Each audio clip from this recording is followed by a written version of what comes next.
Start the recording earlier. Okay, sorry. So the question was, assuming you are running an ADR center or someone has called you as a mediator or arbitrator with a case which is amenable to ADR. Describe the process you take to assist to get the matter resolved. Hmm. So this is what you are asked to do for 10 minutes. So Kado, you can now go ahead with your answer. Thank you. Hmm. Sure, sir. So, sir, when a matter amenable to ADR is referred to me as a mediator or an arbitrator, or I receive it and ADR center, I first conduct an intake and suitability assessment to confirm that dispute is appropriate for ADR and that the parties are willing to participate, because that is the mandatory for arbitration and mediation. That willingness is mandatory. And then I explain the available ADR mechanism and obtain inform the consent from the parties. Are they willing to participate? And with their consent, followed by the appointment and acceptance of neutral and with declaration of independence and impartiality. So the parties execute the relevant ADR and confidentiality agreements, after which I manage pre-process preparations such as exchange of information, setting procedural rules, and scheduling the sessions. Like there are multiple sessions in ADR and mediation, different sessions. So the ADR process is conducted in the accordance with the applicable rules, ensuring the confidentiality, which is the most important, neutrality, equality of parties, and due process. And I will be very the neutral with both of the parties, both of the individuals.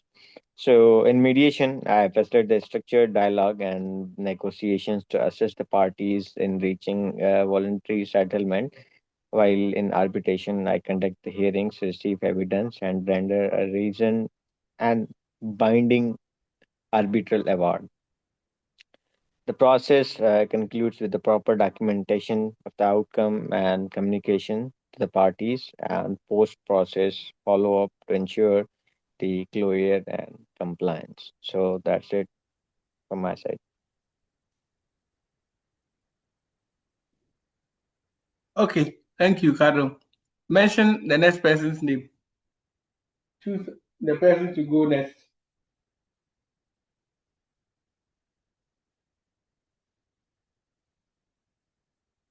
Kado, can you hear me? Yes, if engineer is available, engineer can go with the answer. Engineer is not part.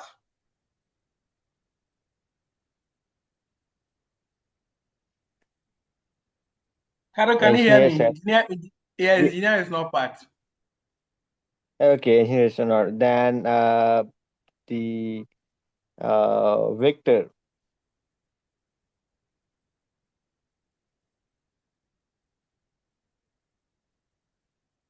Victor, can you hear me?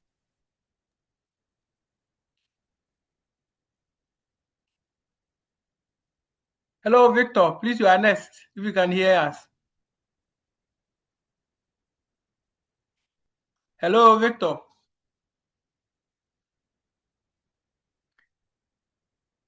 Hello, Victor. Can you hear us?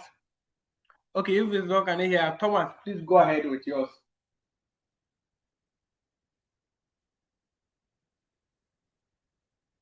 Thank you. Okay, so as I'll take a mediation situation first. Yeah, so I'm assuming that I have. Can you hear me? Yes, you're Can- audible. Okay. So I have been asked to mediate in a situation. First of all, I give my consent to be a mediator, and then I would have a preliminary meeting with the parties separately, just um, to have a preliminary hearing of what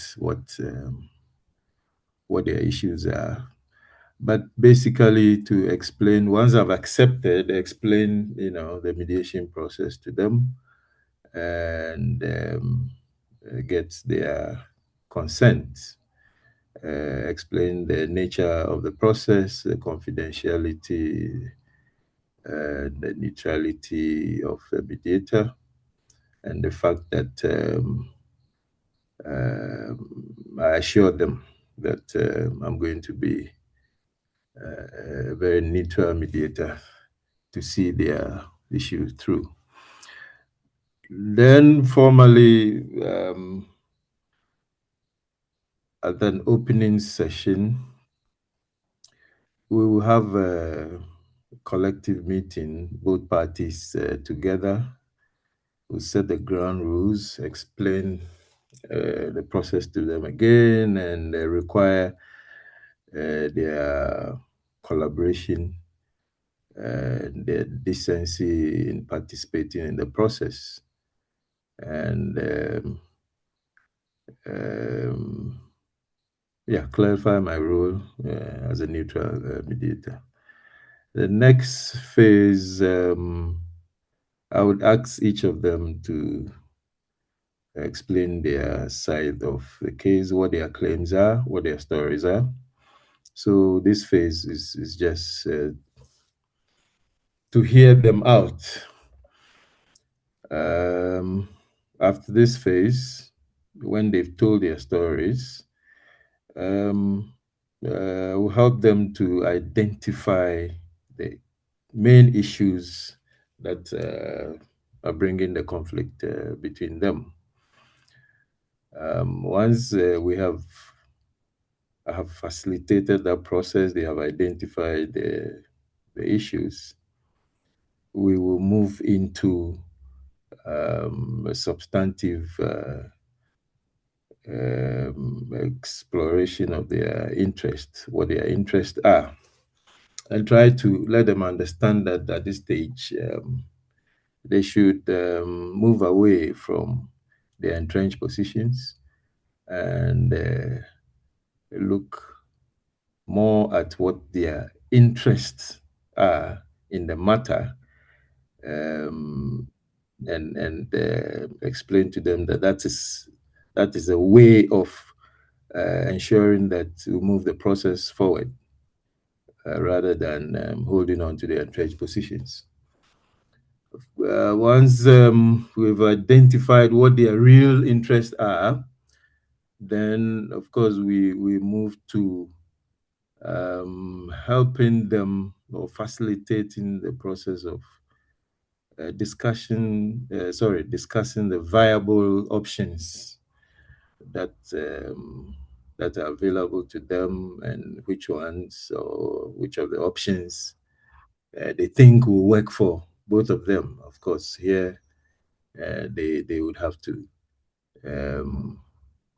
come to some compromises and try to reach an agreement. And assuming that they do so, they cooperate, and we identify the best options, we come to an agreement, and we put this agreement together and read it out to them. If they all agree, then we sign it as a mediation agreement.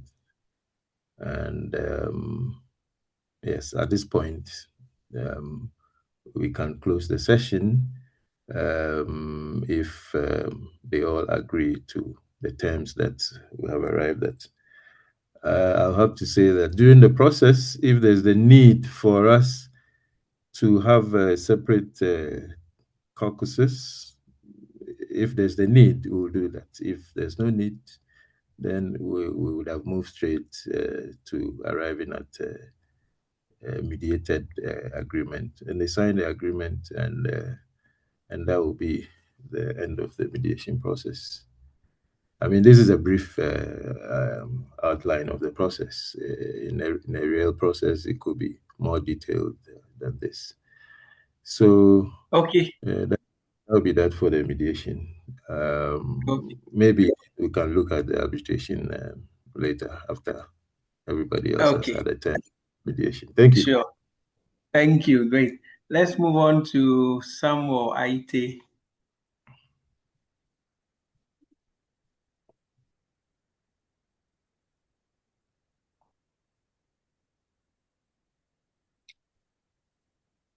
Mr. Aite, are you there?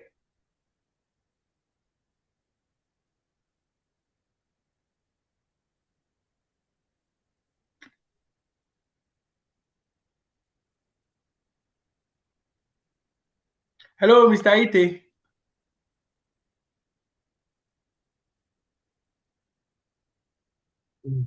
Hello, Victor, are you there? Okay, Mr. Yes, Johan, yes, if you can hear me. I'm here. Victor, are you back? Okay, Yes, sir. then let's hear you. Okay. If I'm approached as an ADR person and then such a situation is before me, I'll formally accept the role and then ensure that neutrality and independence work. I will not disclose any potential bias or relationship with parties. If I have some relationship with any of the parties, I will now disclose it. Then I'll reach to the parties to explain their role, and then I will outline the ADR process to them. I also ensure parties to sign the agreement form or the consent form before it starts. Then I'll explain the confidentiality. I'll explain to them the confidentiality, and then whether binding or not binding, the nature depending on the mediation or arbitration we are about to enter into. I'll now request for documents and statements, and or if there's any background facts, I'll now gather them. I'll gather from them. I'll let them tell me. Then I'll set the tone, emphasizing on impartiality, confidentiality, and then I'll now stress on respect for each other. Then I will tell them not to interrupt to each other because I'll be giving them equal opportunities to speak. And I'll also focus on issues, not personalities. I will allow each party to present their perspective case without interruption from each other. Then I'll move beyond that state and demand to underline the needs that is needed on the issue. After that, I will summarize and then reframe issues to ensure the shared understanding between them. When it gets to negotiation, that's I will now come and solve problem with them. You now come and do access, visibility, fairness, and sustainability of options. Then I will encourage them or guide the parties towards mutual acceptable outcomes. That if if any of the outcome comes, they will try and then accept it. When there's when it comes to caucus, I'll meet the parties separately if the need arises and maintain confidentiality or maintain confidentiality unless otherwise.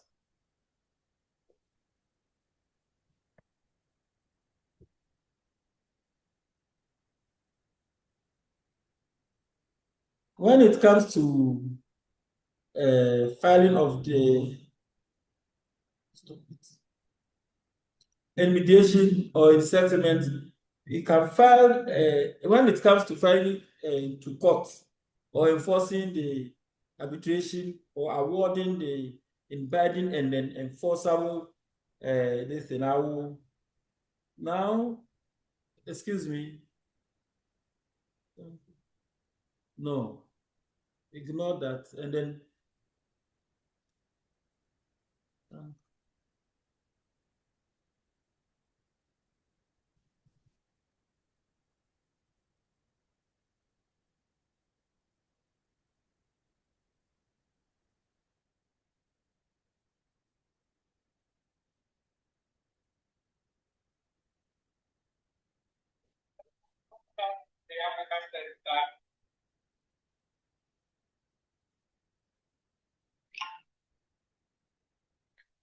Hello, Victor, are you done?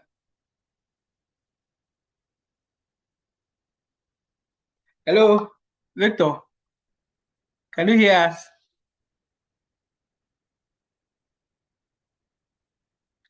Okay, I think we can hear Victor. Mr. Johan, if you can hear me, please go ahead.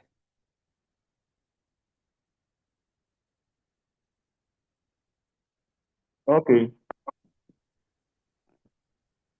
So I'll do mediation.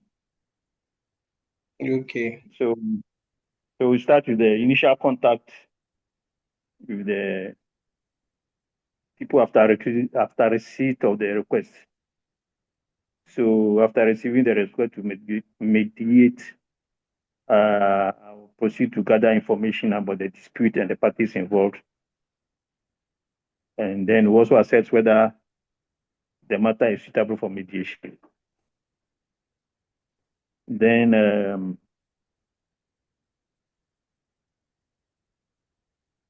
meeting the parties and explain what mediation is and how it works. Clarify the mediator's role and as neutral and impartial. Confirm that participation is voluntary. Arrange for the parties to sign an agreement to mediate. Cover confidentiality, neutrality, costs, and non-binding nature of mediation. They will conduct pre-mediation preparation. I'll conduct separate discussions with each party to identify key issues, interests, and concerns, and request relevant documents and preparations from the parties. And then we open the mediation sessions proper. So introduce all parties.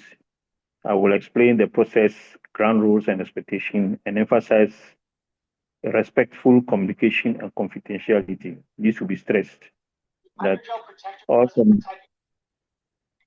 Pardon? Please go ahead.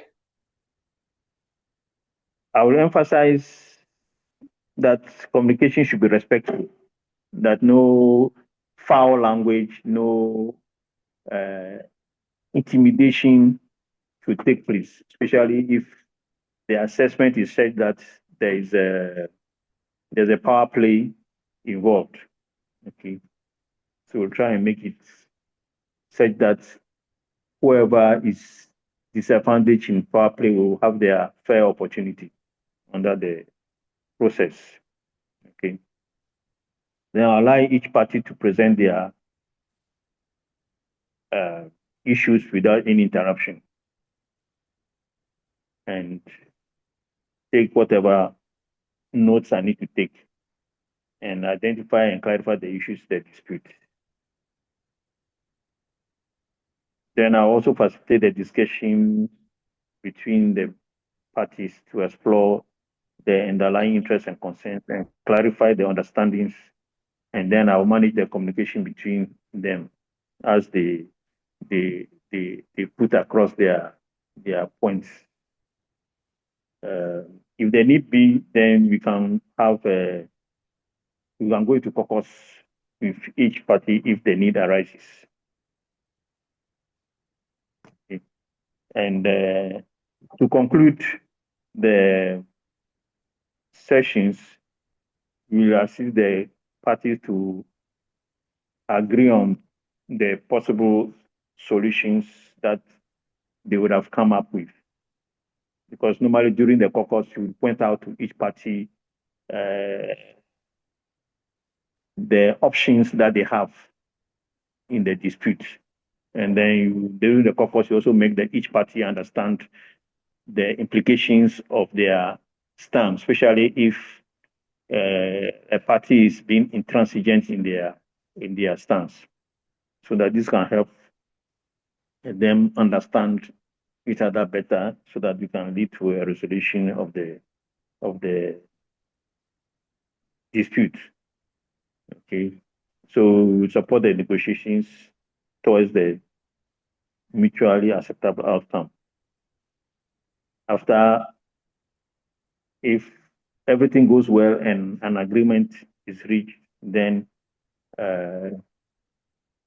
we will draft the terms of the agreement and ensure that all parties understand and agree to the terms so that they can sign to it. So we'll confirm the next step, which will be the implementation of the agreement. However, if there are any unresolved issues that we couldn't come to terms with, then we may have to look at some further ADR processes. Otherwise, the mediation will come to an end with the agreement that has been signed by the parties.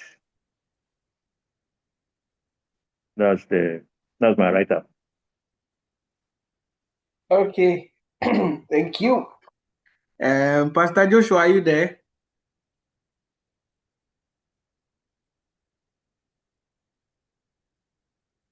Yes, Okay, go ahead with I yours. am here, sir. Hello? Yes. Okay. Yes, please go ahead. We are listening to you. Thank you, sir, for this opportunity to give my understanding on how to handle mediation. As a mediator, when I am approached, first of all, I will organize a meeting with the disputants, organize for the process. Then upon meeting, I will set a pace for introduction. I will introduce myself as the mediator, then allow the parties to introduce themselves and actually choose on how to be addressed in the process as the process is going on. And then after that, I will explain. Before I explain, I will go further into telling them about my expertise and experience so that I can build their confidence on me. Then I will explain to them the process, the meaning of mediation, the features of mediation, and then my role as the mediator, and as well their roles as the disputants in the process. Then later I will give the rules of the process, as in when to speak, who to speak, and what to do, what to say, and what not to say that can irritate a fellow disputant. After having given the rules of the process, then I will allow the disputants to actually give their statements. They will give, a party will give, then another party will give. Then from their statements, we will set the agenda for the discussion. In the process of setting the agenda, we will come together, and as we set the agenda, we will consider the interests and the needs. What are the interests and what are the needs? Once we have set the agenda of the meeting, then I will allow the process to move on, and I will have to ensure that the power imbalances are well checked such that none overpowers the other. In case the process does not end at that time, then I will proceed to have some private sessions with each and every disputant. The private session, which is known as caucusing, I will have to look for time to sit with them, and the time will be balanced. I will take the same time with both of them. If it is 10 minutes each, I will do the same. After that,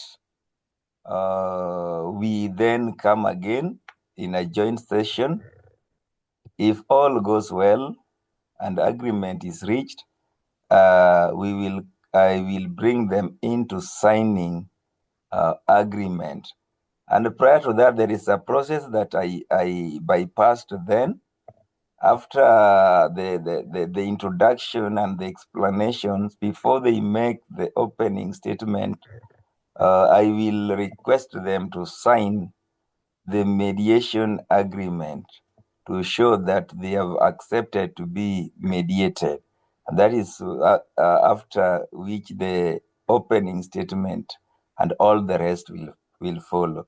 And upon all that, once the agreement is reached, then the agreement will be signed by both parties, and the process shall have been done. Thank you. Okay, thank you. I think all of you have done great, and I'm happy that I'm hearing some of the words from you. But let's put it to proper perspective. Let's enhance what you've done. That is what this presentation is about. Hello, sir. How you? Hello. I went off because of the power Yes, is your failure. light back? Hello. Is your light back? Yes. Okay, mine is also back.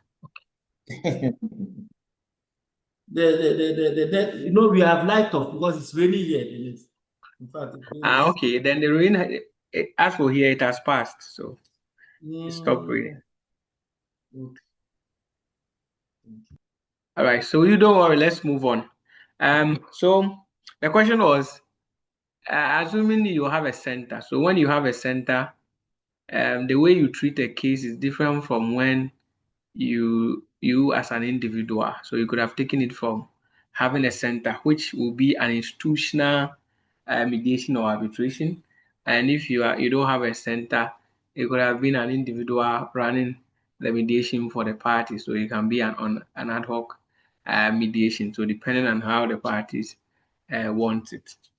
So once a case has been brought to you, whether through your center, so one thing you go through is that normally you receive the case. So if it is a center, you assist the party who has brought the case in filing the case, whether to fill a request form or case lodgement form, depending on what form you call it.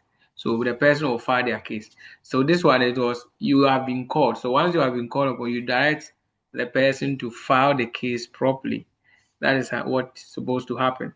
So once the person has filed a case properly, then the next step is for you to get in touch with the other person. So this person must be aware that these are the process that we're going to go through. You have brought your case, but there is a need for us to also get in touch with the other party so that we can seek the consent from him as well, and the process can begin.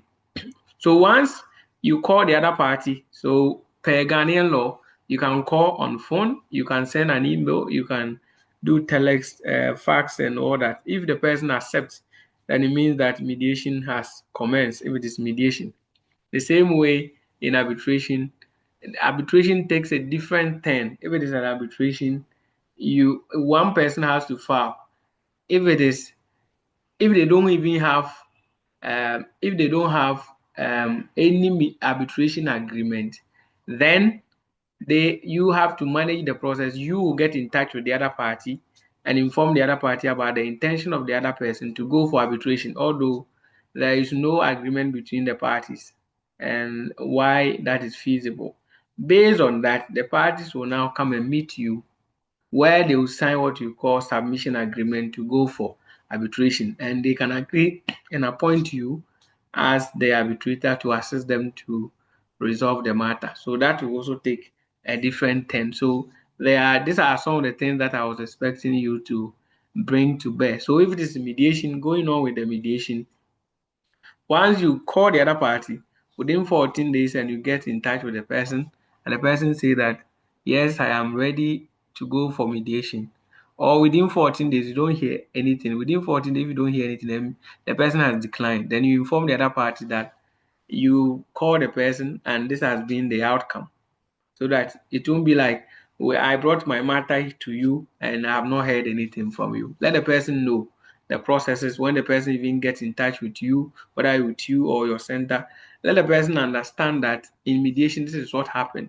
Mediation is this process. So once you have brought your case, I will get in touch with the other party. When the other party accepts, then I'll call you for a preliminary meeting where we'll agree on the rules that will govern the process, and the two of you will sign consent to mediate. Based on that, the mediation can commence. So within 14 days, when I get in touch with the other person and the other person doesn't respond, the law says that it means that the person has declined, or when the person says that he doesn't want to go through, the law says that you cannot force somebody or coerce somebody to go through a mediation process. So you let the other party know and be aware of what will happen. So once you have explained that to the person, you get in touch with the other party. Once you get in touch, whatever the other party communicate to you, if the other, let's assume that the person has agreed, yes. So once they have agreed, then you inform the other party who brought the matter that this person has agreed, and this date you agree, now you agree on date for a preliminary meeting. Sometimes you may send a letter, and the letter may propose a date. Then the date, if the person confirms the date, or they may say that the date is not good for them, so they may give you another date. And so we communicate with the other party and agree on the date to meet. Once the date you meet, that is where we call pre-mediation session. You can do the pre-mediation session and continue with the mediation, because sometimes the parties will come, since you are going to be the same mediator. Once they come and you have a discussion with them, they can agree that the same day they will discuss, sign the consent to mediate, so that you continue with the process for them. So we've done so many cases like that. So it happens. But there are instances that you may do the pre-mediation, even sometimes it's the officers of the center that will do it. Then the parties will appoint a mediator through that process, and the mediator will be informed after the preliminary meeting. Then the mediator will now come and handle the rest of the case. So that is also another way. So once you are the mediator, once they come and you discuss with them, they sign the consent to mediate, then mediation can begin.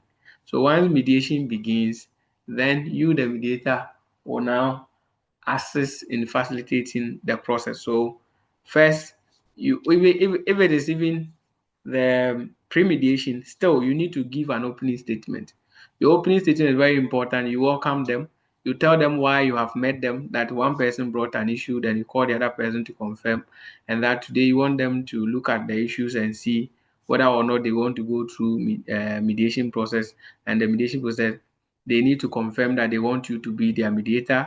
They want to agree on the fees, you want to agree on other things, that the ground rules that will govern the process. Based on that, you explain all the entire process to them, they agree, then they sign the consent to them. Once they sign the consent to them, and you have to continue, you have to tell them about what will happen in the process.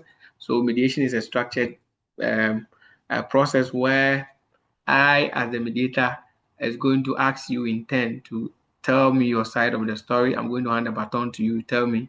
Once you are speaking, there will be no interruption. Everyone will have equal opportunity to speak for 10 minutes.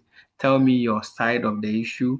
We want to remind ourselves about a protocol in mediation that we call GHOST, not the coast you know, but this one is about be gentle, be honest, be open, be specific, and talk. This is what we expect to hear from each other. And I encourage you to stick to that. We are not going to use vulgar languages. We're going to use clear language, clear terms. We're not going to insult. We're going to make sure that we understand each other's perspective, so that at the end of the day, the two of you can find a solution that works for you.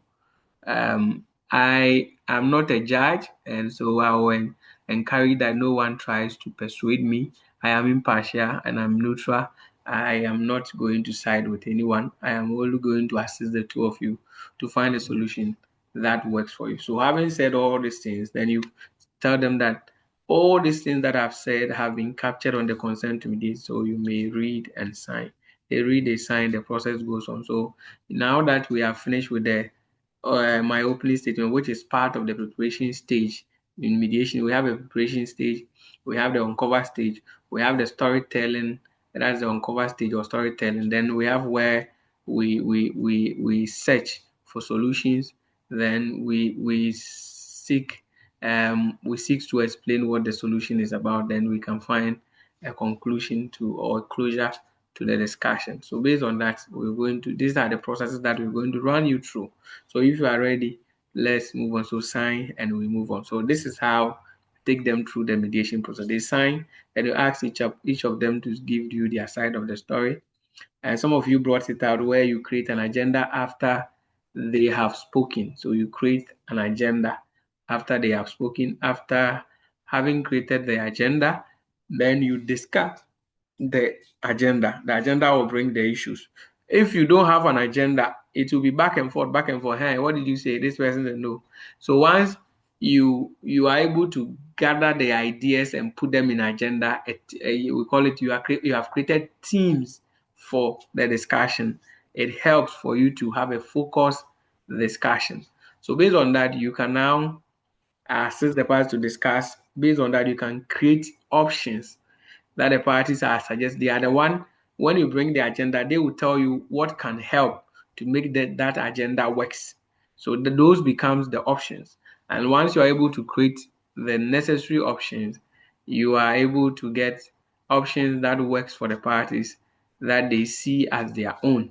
So based on that, you can now be discussing them one by one, generate as many options that you want and discuss them. Finally, you may get settlement, which will help them to draft it. You read it back to them and go through them one by one. And after they have agreed, they sign and you give each one of them a copy. Even during your preparation stage, you have to let the parties understand that whatever happens in the mediation process is confidential and everything that will be done will be kept confidential. At the end of the day, whatever that is signed is also confidential. The only time that they may disclose it is there for enforceability purposes, and that you, the mediator, is also not liable to, you are immune to appear before any forum, to bear witnesses to any of the parties in any forum, and that whatever that they have signed is binding. But you, the mediator, is not the one who will go to court for enforcement. You don't go to court for enforcement for the parties. When it comes to enforcement, you, the mediator, you are out. You don't go to the court for enforcement for parties. It is the parties themselves that will do the enforcement, the parties and their lawyers who will do the enforcement. You, the mediator, does not do an enforcement. The mediator does not do an enforcement. So it is something that you have to take note that mediators do not do enforcement. So it is important. So you explain that from the beginning. So at the end of the day, you can do an evaluation. So tell me, how did you fare through the mediation process? Is it a process that you encourage to your peers or other people? What do you think about the process? What do you think should be done better? You can do an evaluation of the process. Then you give each other a copy. Then through that, you can let them know the the nature of the thing that they have signed. You can retreat the enforceability of what they have signed at that level. So based on that, you can now finish your mediation. So once you finish the mediating, you, the mediator, your work is done. So now let's go to the arbitration. When it comes to the arbitration, if they don't have an agreement and they sign the submission agreement, if they already have an agreement, then somebody can contact you. They may have an agreement. So you look at the agreement. What does the agreement say? Then you help the person according to the agreement. The agreement may even suggest 3 arbitrators, so you can be one, and the rest others can also come on board to assist. So, or you can just help them as a registrar or administrator of the process. So these are the things that we want you to understand on how you assist people to manage their case. It is case by case and it is different. So you understand how you manage them for the people. And these are the things that will make you different from the people you are going to meet in the field. A lot of people call themselves mediators, and there are a lot of people call themselves arbitrators, but they don't understand these principles. And it is important that you, having been trained for 16 weeks, you must demonstrate superior knowledge than those that you meet on the field. And that is what will make us happy.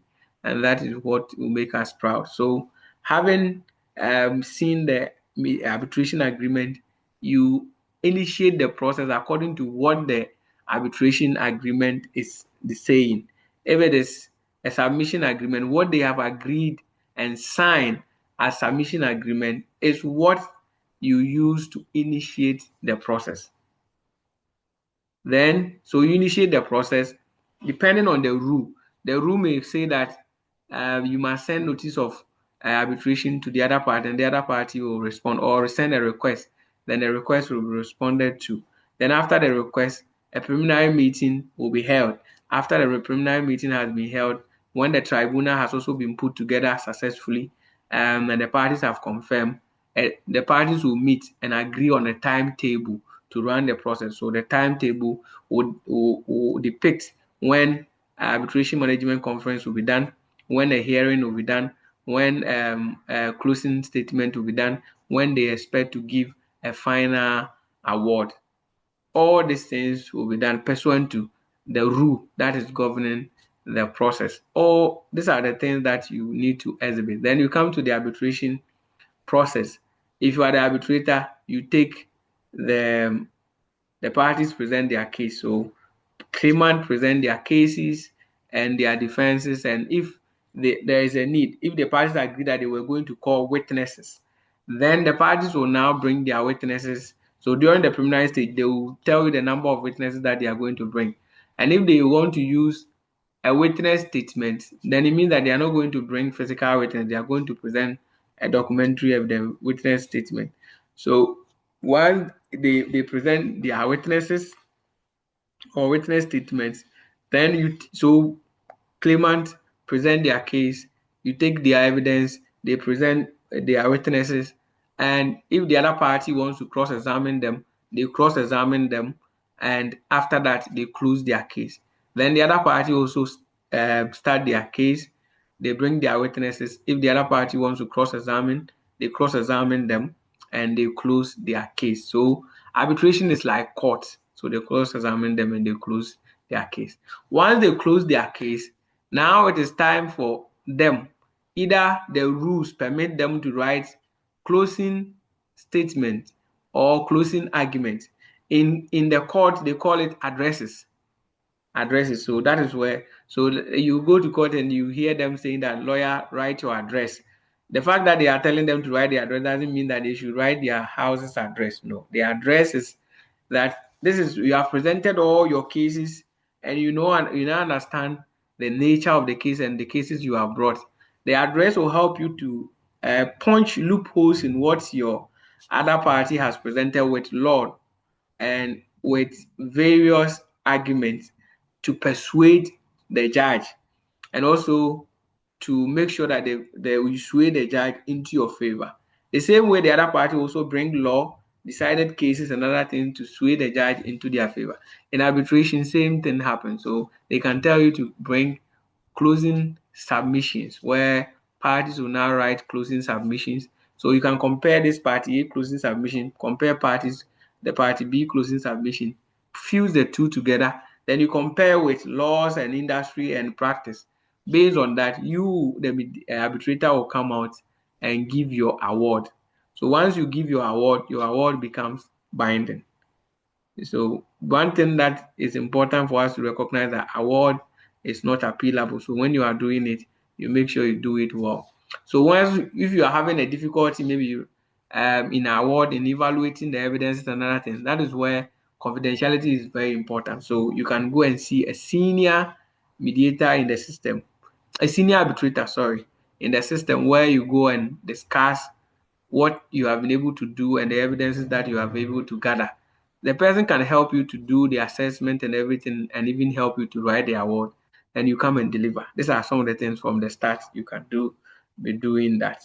Right. So this is what I wanted to hear from you. Either take the mediation side or you take the arbitration side. And this is what we brought to you as your presentation. This is what you are going to present on Thursday. So I hope you make the necessary corrections and you'll be able to do a good presentation on Thursday, right? And this presentation will also be helpful to you. So any question now to this stage? If there are no questions, then I will go straight to what we have today. Any question, please?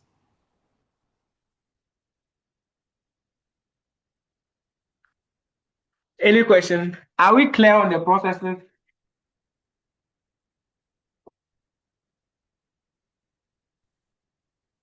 Yes, sir. We are. Yes, Isaac, we are clear. Okay.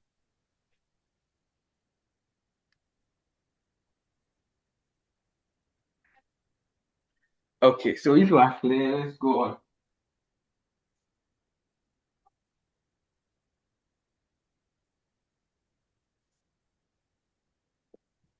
Right, so tonight we are discussing offering ADR services. So you going to offer ADR services and also managing your ADR firm. So ADR center management and also offering ADR services.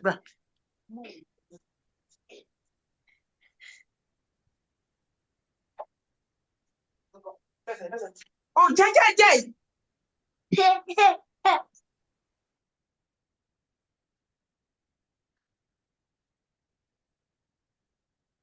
Okay, so let's move on.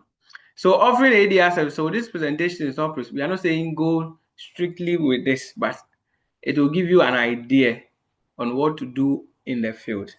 It is only offers idea or options for consideration in offering ADR service, whether the initiative is part of justice reforms or emerging from private sector or a group of people. So as an ADR service provider, so now you become an ADR service provider if you are doing mediation or arbitration. You will be helping businesses to provide businesses to approach their dispute resolution needs. So you will be assisting businesses to assess or help them in getting their dispute resolution needs.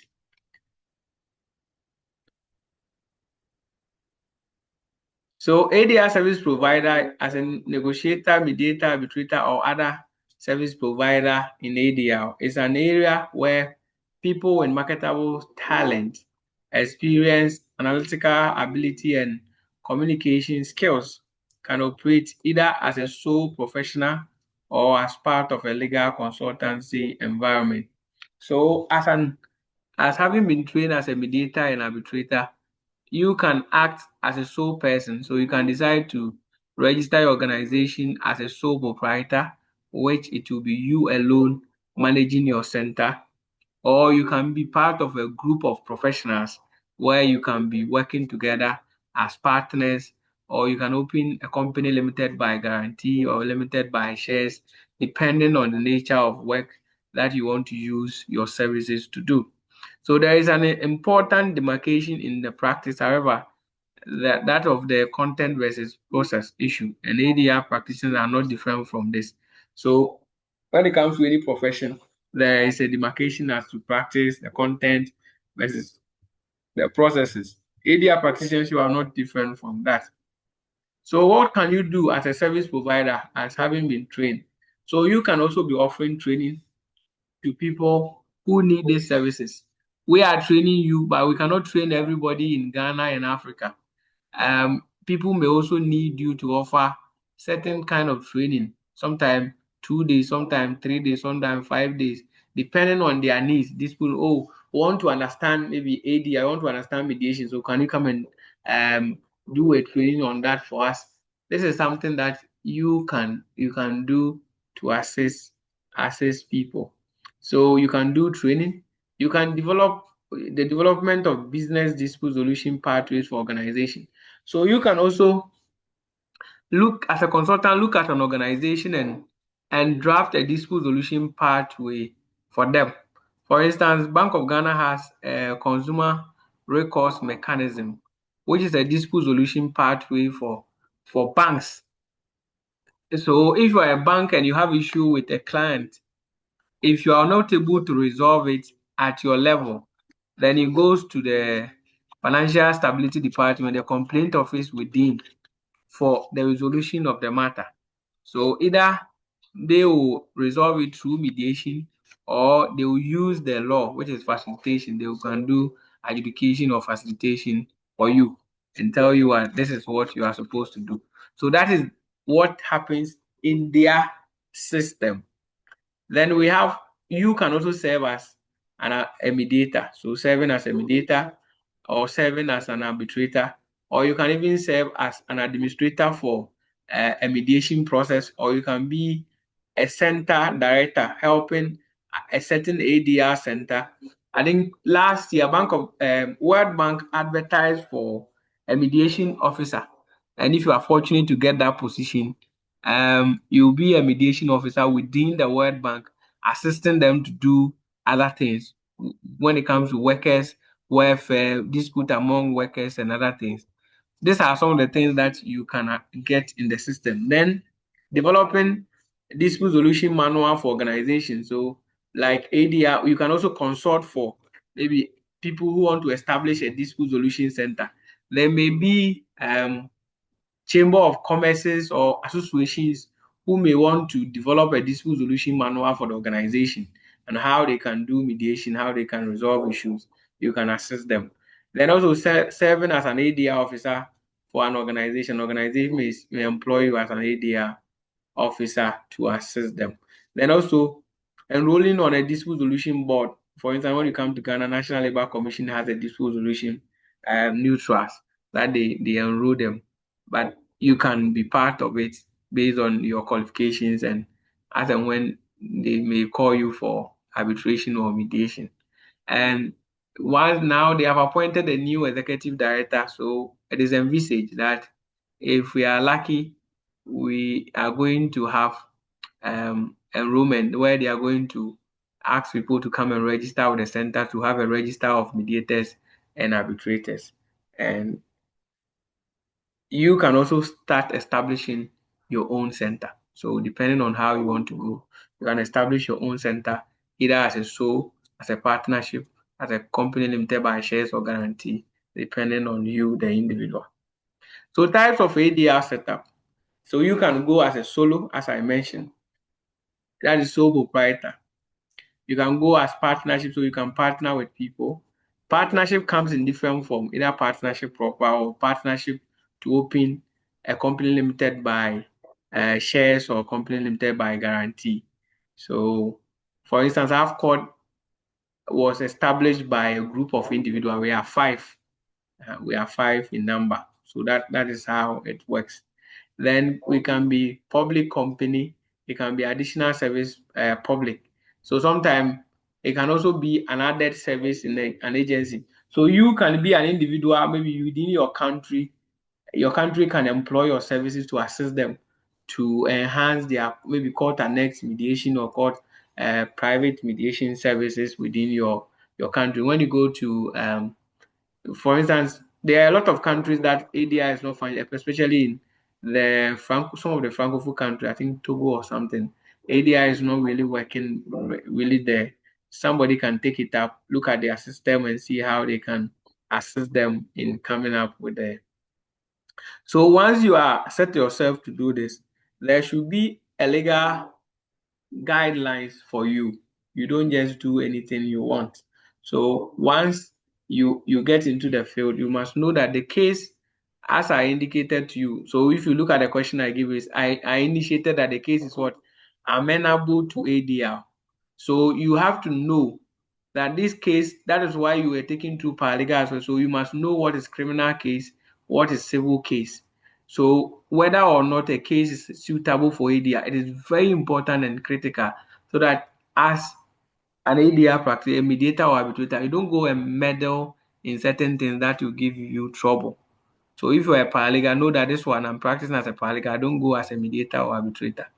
So you don't go and intermeddle with certain case, be in your lane. So whether or not that case is suitable for ADR or not, you have to know.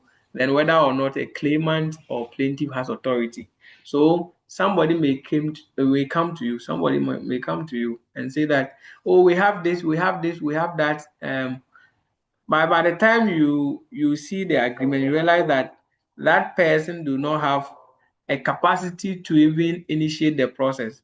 So if the person doesn't have a capacity to initiate the process, then what becomes of that person? So it is very important whether or not that person has authority, or a family or an organization has elected that person to represent them. So for instance, if it is a company, and they say that if there is a dispute between two companies or individual and a company and the person who is coming, if it is the executive director, it means that the executive director has um, the authority. If the manager has authority. But when they come and they are any staff within the organization, let them show you, or in your letter inviting them, let them come with an authority note, authority letter, indicating that they have been elected or selected by their company to represent them, and their level of decision making, whether or not they can see through to make sure that they take any other decision that they are supposed to take in order for the matter to be resolved, or there are some instances that they have to go and seek permission before they come back. All these things are very important. So as you're going into the field, you have to understand this. Then whether or not an ADR clause says so. So somebody may also come to you and say that, oh, we have a clause, which the clause says that we should come for mediation. But at the end of the day, are they really looking for mediation, or does the clause say so? So ask them to bring the clause. Look at the clause. And when you look at the clause, what does the clause say? If the clause says that they should go for mediation, then you do the mediation for it. If the clause says otherwise. But sometimes the clause may say mediation, but the seat of mediation may not be even Ghana. So it is very important, or arbitration may not be Ghana. So it is important for you to understand this and assist the parties. Then whether a court has indeed referred the case to ADR. So maybe you have opened an ADR center in your village, or a mediation center in your village, and there is a court there, and the court also has a court connected ADR there. And the parties went to court, and the judge said, go and try mediation. So once the judge said, go and try mediation, refer your matter to ADR. The person did not go to and see the registrar straight away. They come to your office and say that the court has referred our matter to you. That is where you have to be careful.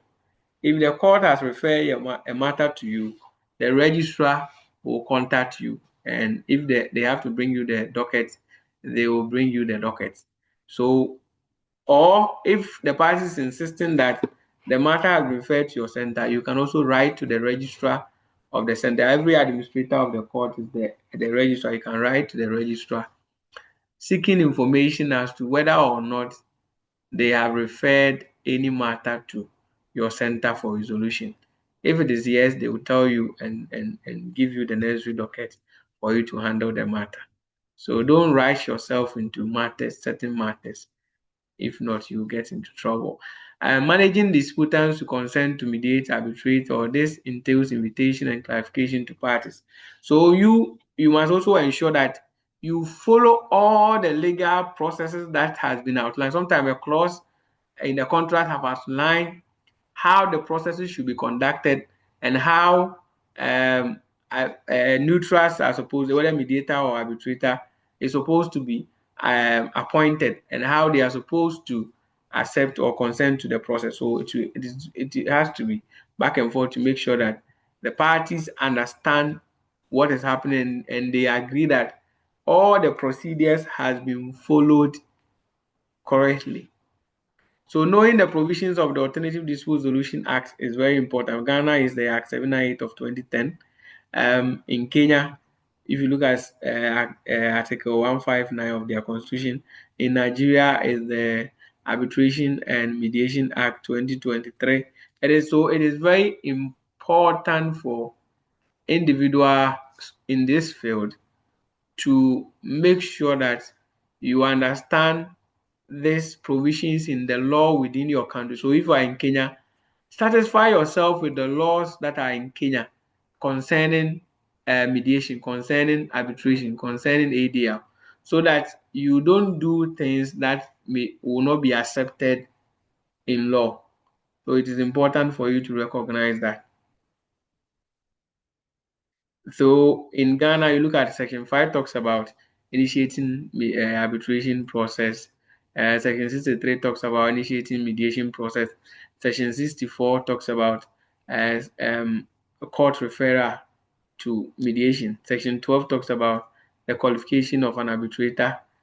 So 84 talks about your role as a mediator after the process. So it is important for you to understand all these principles and work with them. So having gone through all this and you understand everything, it's time for you to also market what you have. So how to once the training is completed, the next step is to join an association or network which will regularize your practice and also provide recognition. Example, the African Register of Mediators, Arbitrators, and Paralegal Professionals. That is an example. Or as we have now, we have the National Association of Conflict, Peace, and Security Experts in Africa. And we have the Association of Conflict, Peace, and Security Experts in Africa, which is the side for those who want to join from the ADR side. If you want to join the paralegal side, that is the National Association of Licensed Paralegal and Legal Executives. So you join this association as a mediator and arbitrator. So your membership in this association will offer you a place on their roster, so you become a member. And when we publish names, your name will be there. That is a great start. That's where you start. Then the district court is also there within your jurisdiction. You can talk to the registrar there. Sometimes the court may be requiring to recruit mediators. If you talk to, normally they recruit from the lower level. So when you talk to the registrar, then there is a vacancy, the registrar will tell you what to do. Then church and other organizations. So your church, you can start talking about ADR, start talking about mediation, arbitration, and paralegal practice. So other organizations in your area may also be placed to start from. The association will organize capacity enhancement programs regularly and require your participation. Your membership in the association will offer you a place in the okay.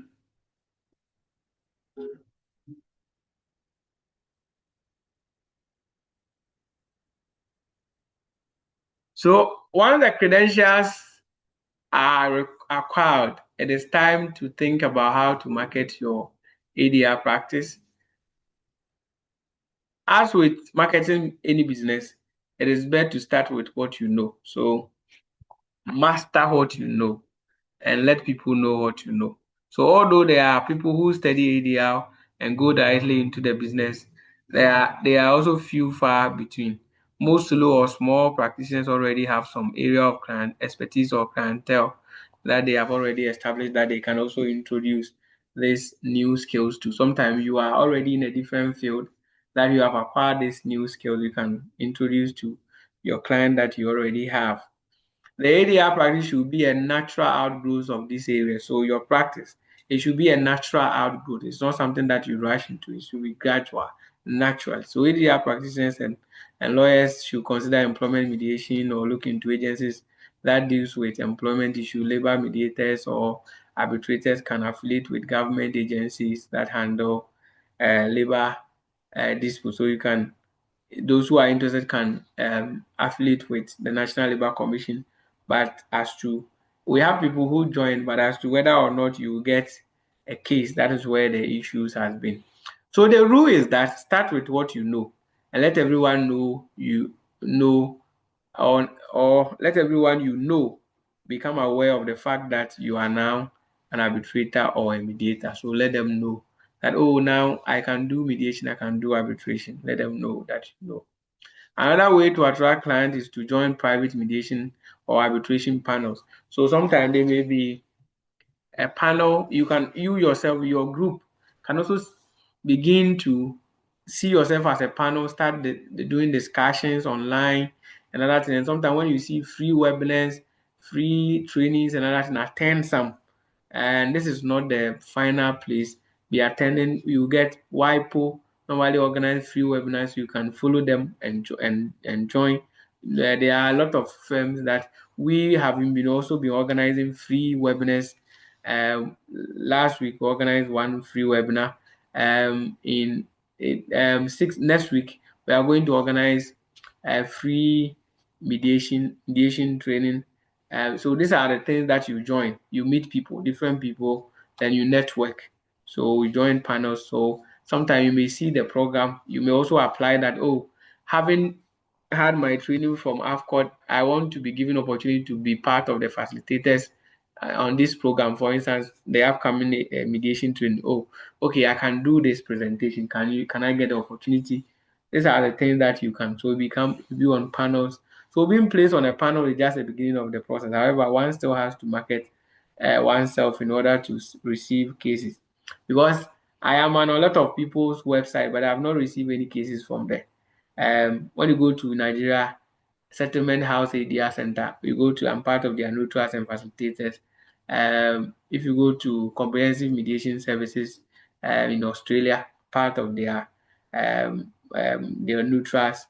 When you go to, there is a new one in US, forgetting the name, I'm also part of the assessors and those things. But these are, you'll be placed there, but you may not get cases from them. But that is to boost your network. So they understand ADR need through outside the litigation process. So the best marketing is usually networking with others or with attorneys. If you have a lawyer friend, you can network with them where cases that they don't want to go to court, they can pass it to you. So then another issue that sometimes we take for granted is articles and legal journals, newspapers, and other things. So it is important for you to start writing, start putting your thoughts together. Either you post it on Facebook or LinkedIn or anywhere, start writing them. So write an article for legal journals or newspaper. Some of you may have a link with a newspaper. Start writing articles on ADR or how mediation can be used to resolve a lot of conflicts in Ghana. You can start writing on that. You can also giving speech in your community. When there is an event, you use the opportunity to talk about mediation, arbitration, and how we can assist the society. Then speaking at association meetings. So association organizing meetings, you get opportunity to speak. Other community gathering are also excellent way to gain recognition as a mediator or as arbitrator. What about the lay public? In my experience, a talk or article about mediation or alternative forms of dispute does not attract a larger audience. It is far better to speak about substantive subjects such as how to resolve maybe neighbor disputes. So how to resolve a neighbor dispute, then people will want to see. Then use it to talk about ADR or mediation. Speaking about how ADR can solve many land cases, including information about ADR as part of your talk. These are some of the things that you can use to write about. For most people, their introduction to ADR occurs as a result of making contact with attorneys or about a problem. Consequently, they become involved in mediation or arbitration. Hopefully, with the training period completed, all that hard work at marketing will start to pay off. All those mediation and or arbitration cases will start coming in. It is an excellent idea to observe as many other mediators and arbitrators as one can. It will help you to develop your style and determine what makes for a skilled mediator. So, as part of observing, we used to organize. Maybe this year we may do one we here in where our office is located, where we did community mediation such that we went to a community and the community brought their people. Based on that, you know how cases will come, how to receive the case, how to speak with the other party, and how to even conduct the process. So all these things are very important for you to build more capacity. And also, don't forget, you build your style of mediation. My style may be different from yours, but at the end of the day, we'll get the same result. So getting involved in ADR organization and reading journals also helps to improve skills. So go to a website like mediationworld.net or mediate.com. So you can go to mediate.com. There is also arbitrate.com. There are a lot of articles there free of charge, and it will talk about a lot of things that you have not even imagined. start talking about, start reading them, start exhibiting them, start understanding them, and it will help you to improve your skills. So expecting referrals through ADR network is generally not successful. So don't expect that somebody is going to call you and say that I have a case for you. You have to put yourself out there, build your capacity. Marketing alternative dispute solution practice can work if one maintains realistic. So as you are going into the practice, please maintain be realistic about the practice. Don't think that once you go, cases will start coming. Yes, if you get it, hallelujah. But be realistic that yes, you give yourself time, you learn through the ropes, and you get the benefit thereof. So the process can be quite a long time unless one has a pre-established client base. So it is necessary to start the journey with one eyes open. Seize every available opportunity to practice your newfound skills and try to be placed on panel. Once you know the ropes, try to market it in your area of expertise and experience. Network with other lawyers or any other ADR practitioners and make sure you tell everyone you know about your new practice. Do not try to market to other ADR professionals. So sometimes some of them they will try to even tell you that maybe what you are practicing is not even good. I remember yesterday someone, a senior practitioner, called me and have I observed they are training before? Was talking about so many things, and we are seeing that we are organizing this and that. Um, okay, how can we collaborate? And sometimes they come not because they want to collaborate, but they want to see what you are doing, whether they can influence what you are doing. So it is important for you to be observant and just be in your lane and do what the practice dictates, not what the individual dictates. So do not try to make market to other area professionals. It is usually just a frustrating exercise. Observe other mediators and arbitrators so you can develop your style and keep improving your skills. Finally, determine how your practice will be divided between the alternative dispute solution and the legal advocacy or use career, or the use the new skills that you have attained in both areas of your practice. So we are not saying throw away your practice that you already have. This is an added practice that you can do as you move on. So see how you can balance them, and you don't just leave what you are doing and go and focus on this. If you don't get the benefit, say, hey, why did I stop this? So balance it. ADR practice is forever. You don't retire from it. So once you are doing something now, you can be managing this small. As you retire, you can start your center, then you can begin to practice. So it is my hope that within our villages, our towns, everywhere we find ourselves, we're able to populate the places with centers. If there are centers around, people will now get to understand what you are doing and begin to bring their cases. Any question? If there are no questions, let's move to ADR center management. So once you have a center, so now you have a center.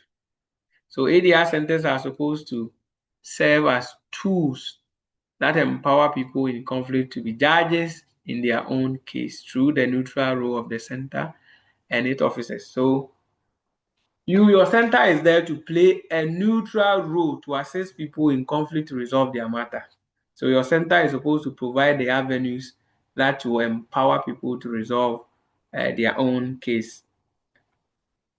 So the establishment of ADR center must therefore satisfy all legal and administrative processes that pertain to the environment to which it is being established. So if you are establishing an ADR center in Kenya, you must ensure that what rule governs establishing a business as ADR center in Kenya. You must understand that and go according to the dictates of the laws in Kenya. If you are in Ghana, you can be a sole company limited by guarantee or a partner. So you register under that. So then you have to register with your assembly for business operating permit. You have to register with the GRA for tax registration. You have to register with SNIT for SNIT registration. So you must ensure that you are within all the necessary legal requirement that you are supposed every business is supposed to have. So as an organization, you must have this as an ADR center, your reception, your center's administrator's office. So your office, your reception, where people can sit and wait, your center's administration office, your administrator in their office, or in our case, we call it registrar, the registrar's office. So conference hall with a sitting capacity of at least 5 people. So you must have a conference hall with at least a sitting capacity of 5 people where you can sit and do the mediation. So you have to get shelves there where you put the files. So you have shelves, you have files, then you have center manual or rules. So rules that govern the center. When somebody wants to come to you as an individual or a center, how do we get to you? Which form do we fill? So you might have a case lodgement form, depending on what you want to call it, or request form, or you can be digitized where parties can file their cases online. Then computer and printer, computer, printer, and others. So you must have at least a computer for your printing, your printer, and other office things that you need as any other office. So for instance, you can have a reception like this. So here can be the receptionist, then here will serve as the registrar or the center manager. Or you can be the CEO. The CEO, you can be here, and your administrator, your registrar can be here. Then here, inside here will be your conference room. As simple as that, you can start a business. So your conference room can be this capacity. So if you are doing co-mediation, do not let one sit here and one will sit here. No, so bring all this chair and add it to this one. So the co-mediators will sit here. Then the party A will be here, party B will be here. So these are very important. So normally you don't keep this one here, you take this one out. So that in the event this person get angry, they don't take this one to hit the other person. So you must take this one out. Right. Then you can also have another recommended room, like a conference room like this, where you can have your mediation. Here you can even do arbitration here as well.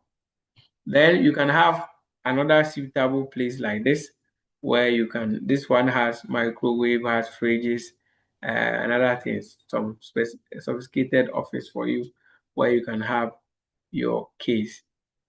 Then sitting arrangement. So you see that the mediator is always in the middle. So this is the mediator, part A, part B.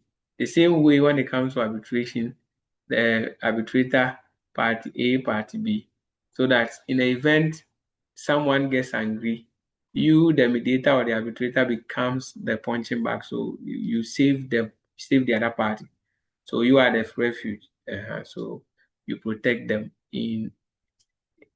In our local parlance, we will say that the person who separates the fight deserves some beating. There's a part of with their back. So that is what you get as a mediator. But it is not dangerous like as I'm saying it.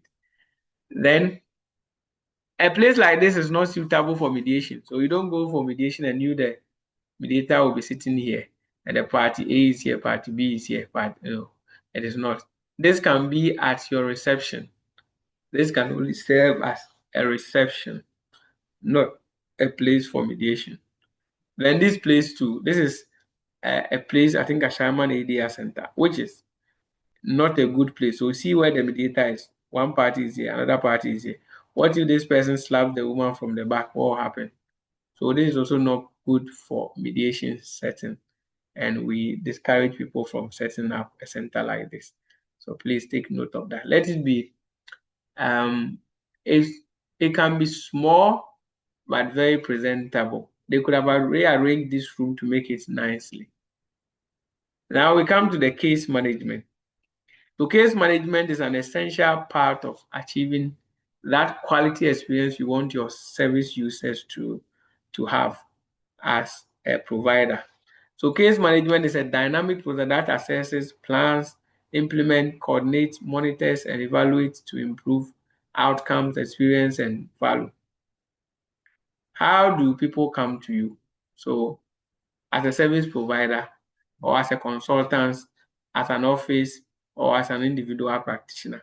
How can I come to you? That's the question that has to come to your mind as you are going out to practice. How should someone come to you that, oh, I have a case, I want you to help them? So if it is a ADR service provider, as an office, as a consultancy, as a, how do people come? Do they come with a request, a case log? Do they come there and fill a form? Can they call you and inform you? Or can they send you an email? All these things are things that you need to be clear about how the people can get. That is why rules for centers are very important. The rules will tell you how you go to the center. So the center will tell you, oh, if you want to come to us, you come with three documents, then we'll do A, B, C, D for you. So it is very important for you to recognize that.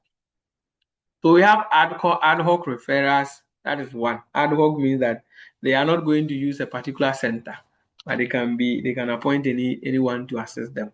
Then we have ADR clause in the pre-existing agreement. So people can come to you based on an ADR clause which is in a pre-existing agreement. Then after that you need to seek consent. So if it is mediation and they have they don't even have anything, they must consent that they want to go through the mediation process. If it is an arbitration and they don't have any agreement for arbitration, they must sign what we call submission agreement. So tools to have. So you as a center must have these two: your center rule, request form, scale of fees, register, case management system. So your center rule, we have shown you plenty of them. We've shown you ICC, we've shown you ONCITRA, I've shown you if you pick the Ghana ADR Center Act, it's at the back, it's there, center rule is there. So the schedule has a center rule, and every center has a rule. So you must understand every center that you want to go to. So if you want to also establish your center, you must have rules for your center. Then request form. As I showed you the other time, we have either case lodgement form or request form. So the request form will tell you how the information that they need to provide to you is an information or data collection sheet or form, which will help you to know the parties involved and the nature of the issue and what is at stake. So that is the form that will help you to know or get all this information. After that, you look at your scale of fees. So the center, every center has its own scale of fees. So if you look at ICC has its scale, AFCON has its scale of fees. Because if you look at ADR is alternative system, so they are not strict on the fees that you have to charge.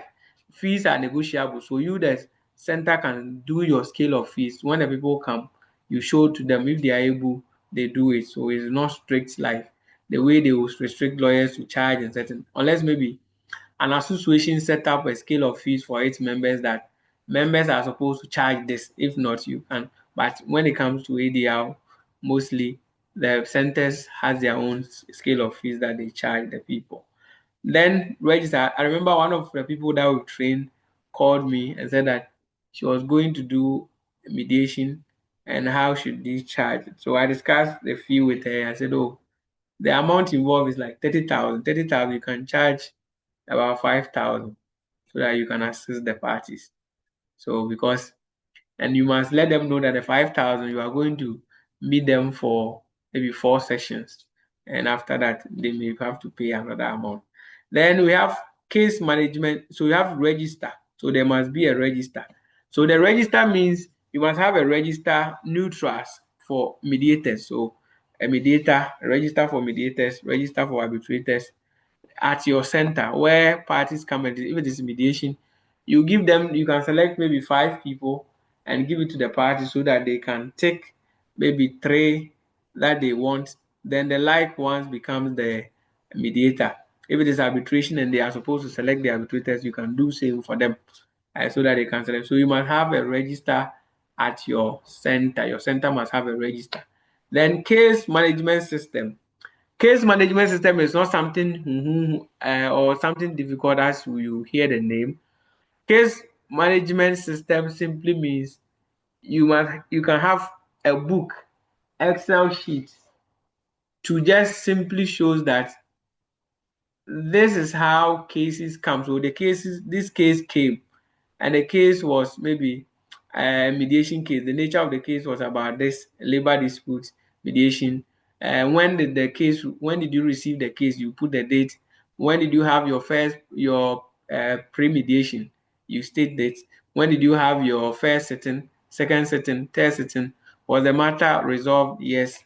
Or did the people consent to the process? No. If who did not come, then so that is your case management system will help you to know that, okay, you got in touch with this person, and he declines, so it ends there. We got in touch, the person agreed to come, they came on this day, and they had a pre-mediation. They selected this person as the mediator, and where the first sitting was this second. This will help you to track your cases at your center. So functions of ADR center. ADR basically centers have 4 basic functions, but if you are talking about the proper functions, it's like 2, the case intake and administrative, but we have expanded it to make it 4. So case intake, administrative, then process management, and also keeping the information safe. So once you are taking case intake, this is where it is crucial that you know what to do. So whether or not a case, you remember the legal guidelines. So whether or not case is suitable for ADR. So this is where you are taking the case. So is this case amenable to ADR? Is this case suitable for ADR? At the case intake stage, you must necessarily know whether or not this case is for ADR or not. That is where the issue is. So, or whether or not claimant or plaintiff has authority. That is where it is important for you to know that. Then whether or not an ADR clause access to. So during the intake, he said there is a ADR clause. Where is the clause? You must make sure you get all these things. Then whether or not a court has indeed referred the case to. So at your receiving end, where you are taking the case, you must ensure that a court has referred. Then if at the case intake, you get to know whether there will be a need for preliminary meeting. If there is a need for preliminary meetings, for instance, the clause is not clear, so there is a need to meet the parties. For instance, they have not selected a mediator, or they have not given a pathway for selection of arbitrators. There is a need to have a preliminary meeting to clarify all these things, to make sure that the process commence properly. Then channel of communication also comes in. How do you get in touch with them? So the case intake will help you to gather necessary information and know how you can contact the parties. Then identification of parties is also important at the case intake stage. Sometimes narrating the story and asking them certain clarifying questions, you realize that even the party that they are bringing is not the party who is supposed to be at the table. I remember we went for a mediation, a community mediation, and one man brought a case. So listening to him, he said that he gave his car to a friend to give it to some people so that they will give him land. But the land document did not come, the friend did not take any receipt to him. The friend did not bring any land document to him. And now the friend had died. And he is saying that he wants to go to the people to engage them. And I was saying that what shows that your friend delivered the car to them? What shows that there was any such transaction? So if you are not able to get all this information and you just go to them and tell them that this person said he gave his friend a car, what shows that he even gave the friend a car to give it to them? These are very important matters that you have to know. So identification of proper parties. So I told him that yes, if is there any witness to that effect that he gave the car to this person? He said he doesn't know. So it is difficult to initiate such matters. it is difficult to initiate such matters. Then issues, identification of also issues. Some people may be narrating and be talking about all sorts of things. So you have to help them to create teams of the issue. Okay, so if I understand you correctly, your matter is about you took somebody took money from you for this purpose, but the person has not delivered. Is that so?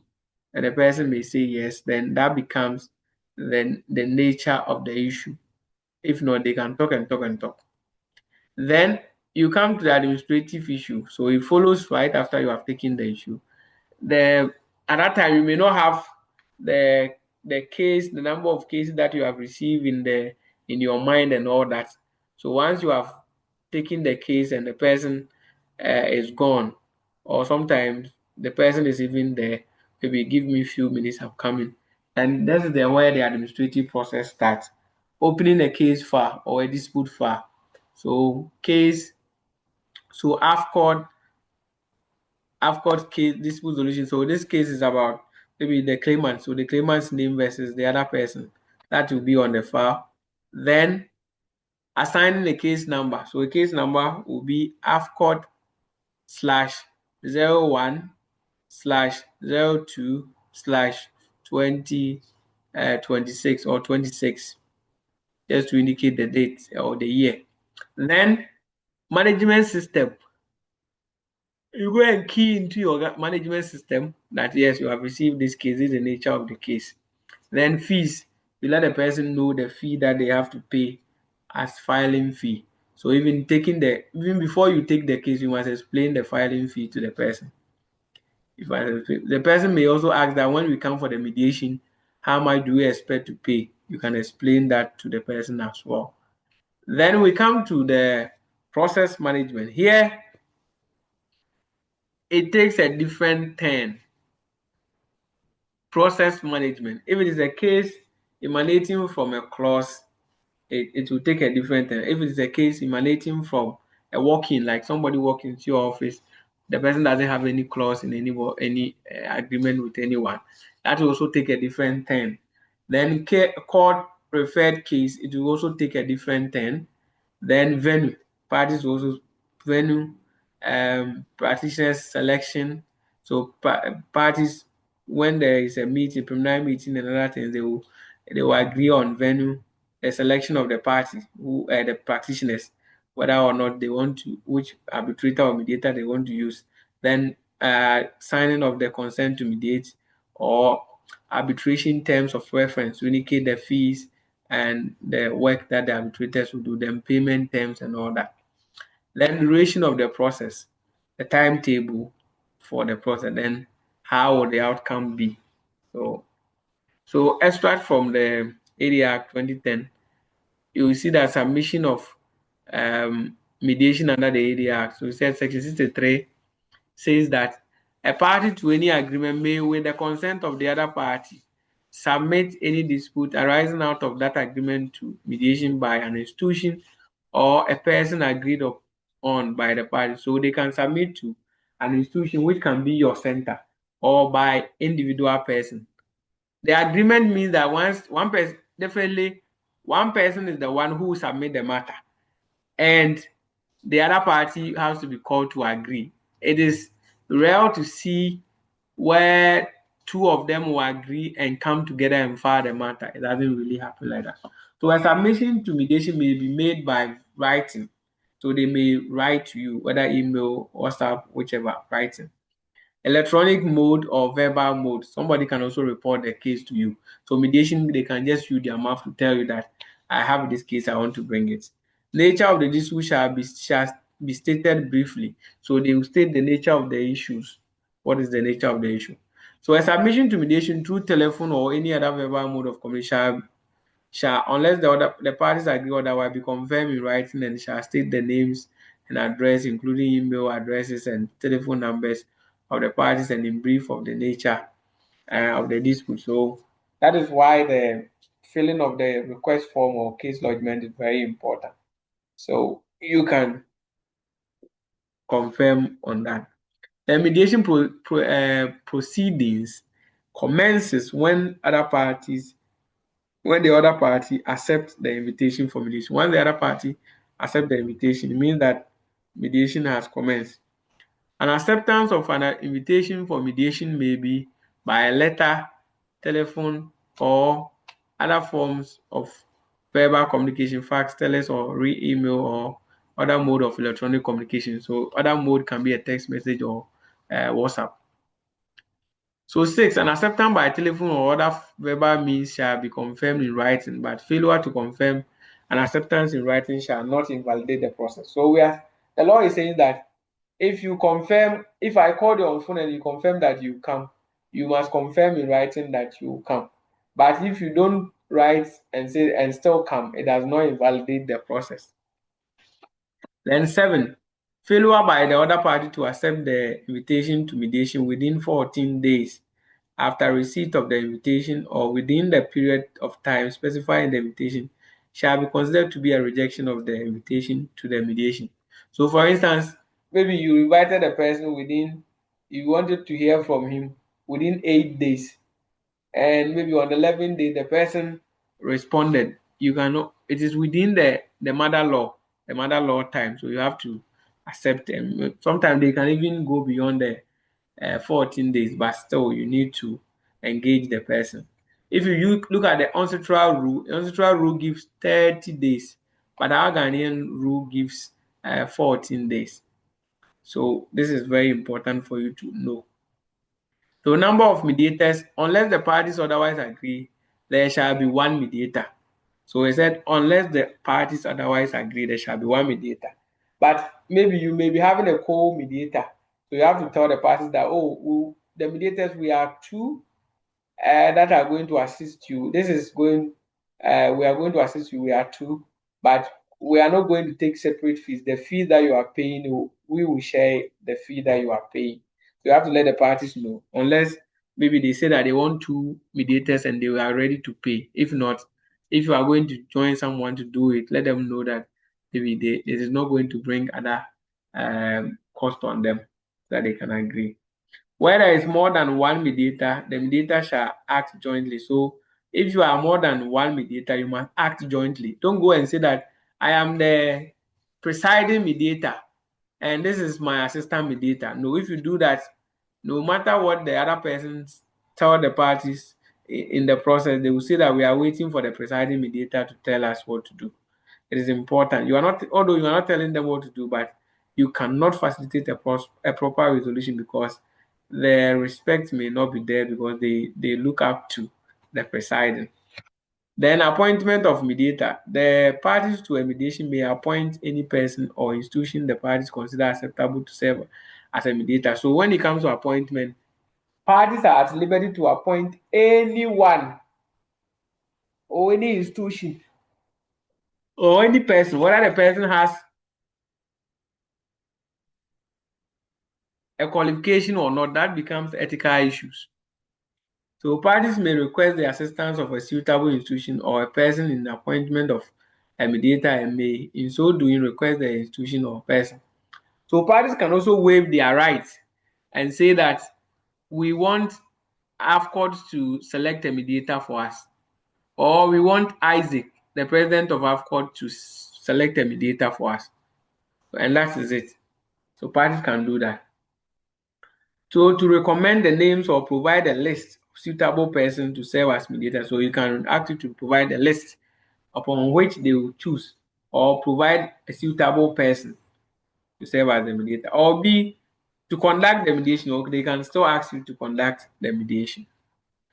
Parties to mediation may adopt the mediation rules in their first schedule. So parties in mediation can also decide to adopt the mediation rule in this act to serve as their rule.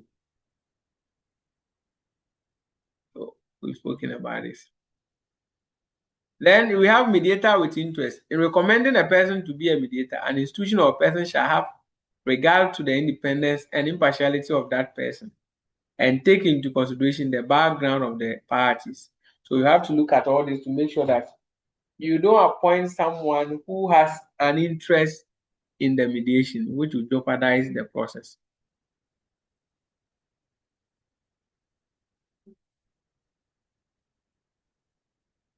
Then identification of issues in mediation.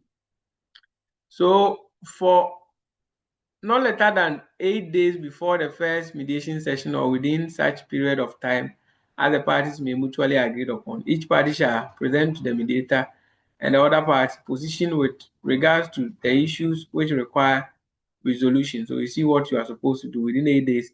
You can direct the parties to bring written submissions. The mediator may request each party to submit a written statement of that party's position and the facts and grounds in support of that position, supplemented by any documents and other evidence that the party consider appropriate.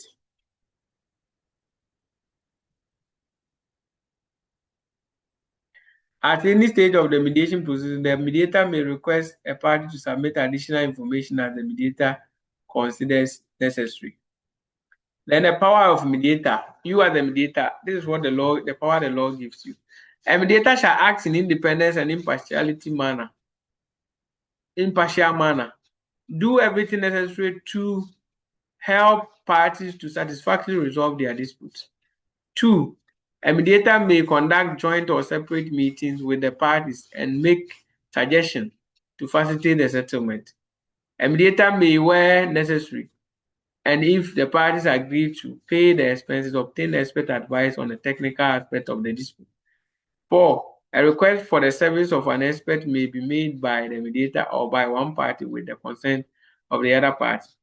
A mediator shall be guided by the principle of objectivity, fairness, justice, and shall give consideration to, among other things, the rights and obligations of the parties, the usage of the trade concerned, and the circumstances surrounding the dispute, including any previous business practice between the parties. So you, the mediator, this is your power. So sometimes when I read this, I ask them, is this a power?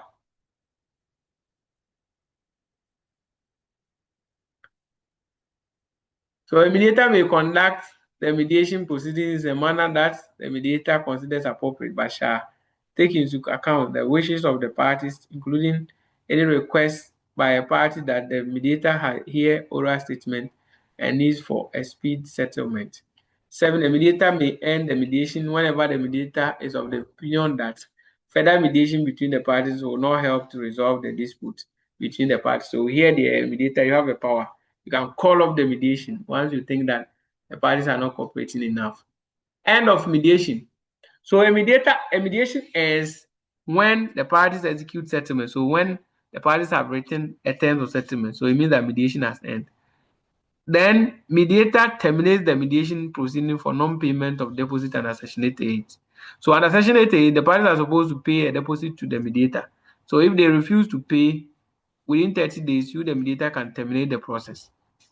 The mediator, after consultation with the parties, makes a declaration to the effect that further mediation is not suitable. So if upon consultation with the mediators, the parties, and you realize that further mediation is not worthwhile, mediation has also ended. The parties jointly address a declaration to the mediator that to the effect that the mediation is terminated. So the parties can also jointly say that the mediation has ended. We don't want to go through the mediation again. Or a party makes a declaration. The declaration doesn't mean that they will write to you. They just mention the mediation that we are not interested in going on with the mediation again, and that from today we have ended the mediation. This will mean that the mediation has ended. So a party makes a declaration to the mediator and the other party to the effect that the mediation is terminated. It will mean that the mediation has been terminated. So, and then declaration under Section 1 may be in writing or oral, but where declaration is not in writing, the mediator shall record the declaration. So you, the mediator, can record the declaration that the matter has been terminated and this is unsuccessful. Settlement agreement. Where it appears to the mediator that there is this element of a settlement which may be acceptable to the parties, the mediator may formulate the terms of a possible settlement and submit them to the parties for their consideration, and after receiving the observation of the parties, the mediator may reformulate the terms of a possible settlement in light of the observation. If the parties reach an agreement on settlement of the dispute, they may draw up and sign a settlement agreement, and if requested by the parties, the mediator may draw up or assist the parties in drawing up the settlement agreement. When the parties sign the settlement agreement, the parties shall be deemed to have agreed that the settlement shall be binding on the parties and person claiming under them respectively. The mediator shall authenticate the settlement agreement and furnish a copy of the settlement to each of the parties. So you, the mediator, also sign to authenticate it, and also sometimes if it's a center, you can put a center stamp there for the parties. Status and effect of settlement agreement. Where the parties agree that the settlement agreement is binding, the settlement agreement has the same effect as it is an arbitral award under Section 52. They did this way so that the mediation outcome will also be likened to arbitration award, so that the countries that we have reciprocal agreement on the New York Convention, the mediation outcome can also be classified as an award and enforced there. Resort to arbitration or judicial proceedings, Section 83. Parties shall not initiate initiate during the mediation proceeding any arbitral or judicial proceeding in respect of which a dispute that is the subject matter of the mediation proceeding. So once you submit a matter to mediation, you cannot run away and initiate another proceeding such as arbitration or a court proceedings unless you finish the mediation or declare that you don't want to go through the mediation again. Mediation expense, unless parties agreed otherwise, the parties shall equally pay the expenses of the mediation, including the fees and expenses of the mediator. So parties will jointly pay. Sometimes you may meet parties who want to pay it. The one party may want to pay for the process to go on. But if you don't meet parties where they want to pay for the process to go on, then it becomes a joint responsibility. So 50-50. The expenses of the mediator, that's the mediator's fee, any administrative assistant receive expert court, and any other expense incurred in connection with the mediation and settlement agreement, the parties are responsible to pay. Then we come to deposit. When it comes to mediation, the mediator may direct each party to deposit an equal amount as an advance for the expenses of the mediation, referred to Section 87, which the mediator expects will be incurred. During the course of the mediation proceedings, the mediator may direct supplementary deposits in equal amount from each party. If the required deposits are not paid in full by both parties within 30 days of the direction, the mediator may suspend the proceedings or may make a written declaration of the termination of the proceeding to the parties, effective on the date of that declaration. On the determination of the mediation proceedings, on the termination of the mediation proceedings, the mediator shall render an account to the parties of the deposit received and shall return any unexpended balance to the parties. Then we come to arbitration. So that is about mediation. So we come to arbitration when there is a clause. So when there is a clause or working, what is the way forward? Any question up to this stage? Any question? Yes, sir. Please go ahead. Sir, you were saying that if the parties are not willing to continue with the mediation, they can as well write to you and say that they don't want to continue. What if one party alone says it's not comfortable that it cannot continue? What will be your... The same way, if one person says that they don't want to go through, they are not comfortable with the mediation process, that also ends the process. Okay. So either one person or the two of them, or you, the mediator, can also terminate the process. You, the mediator, will tell them that looking at the nature of the issue and the discussion that you've had with them, so far, you have realized that further mediation will not be helpful to the parties, so you are calling off the mediation. Then you call it off. So what of if they ask of the refund of their money? So that is why it is important to. That is why, if you look at the provisions of the law, you render an account. So there is one which is mediation fee. So mediation fee is mediation fee. But if you take fees that you told them that maybe you are going to use it for a certain purpose, then you have to account for that. And whether if you told them that you are taking a fee to go and take an expert, after taking the expert, how much did the expert take? How much did the expert take? So you must tell them how much the expert took and how much is left, whether they have to reimburse you or not. So that is where the signing of the consent to mediate is very important. So the consent to mediate will depict how much they are paying as a mediation fee and whether or not, if the mediation breaks down, the fee is refundable or not. It is very important. Okay, sir. My last question, sir. Okay. For instance, if you hire an expert, let's say a surveyor, to go and Yes. work on a litigated land, and the surveyor Yes. says he must go there twice, and then, for instance, you said you can tell them you will be having 4 sections with them. Now you've had 2 sections, and then maybe they've paid you. You have 2 sessions. Then within after the 2 sessions, you were going to the 3rd session when where the surveyors or the experts' advice will come for you to continue. But the people says no. Meanwhile, you have already hired the expert, and then expert has gone to the land once and is ready to go for the second one for the either cadastral or whatever.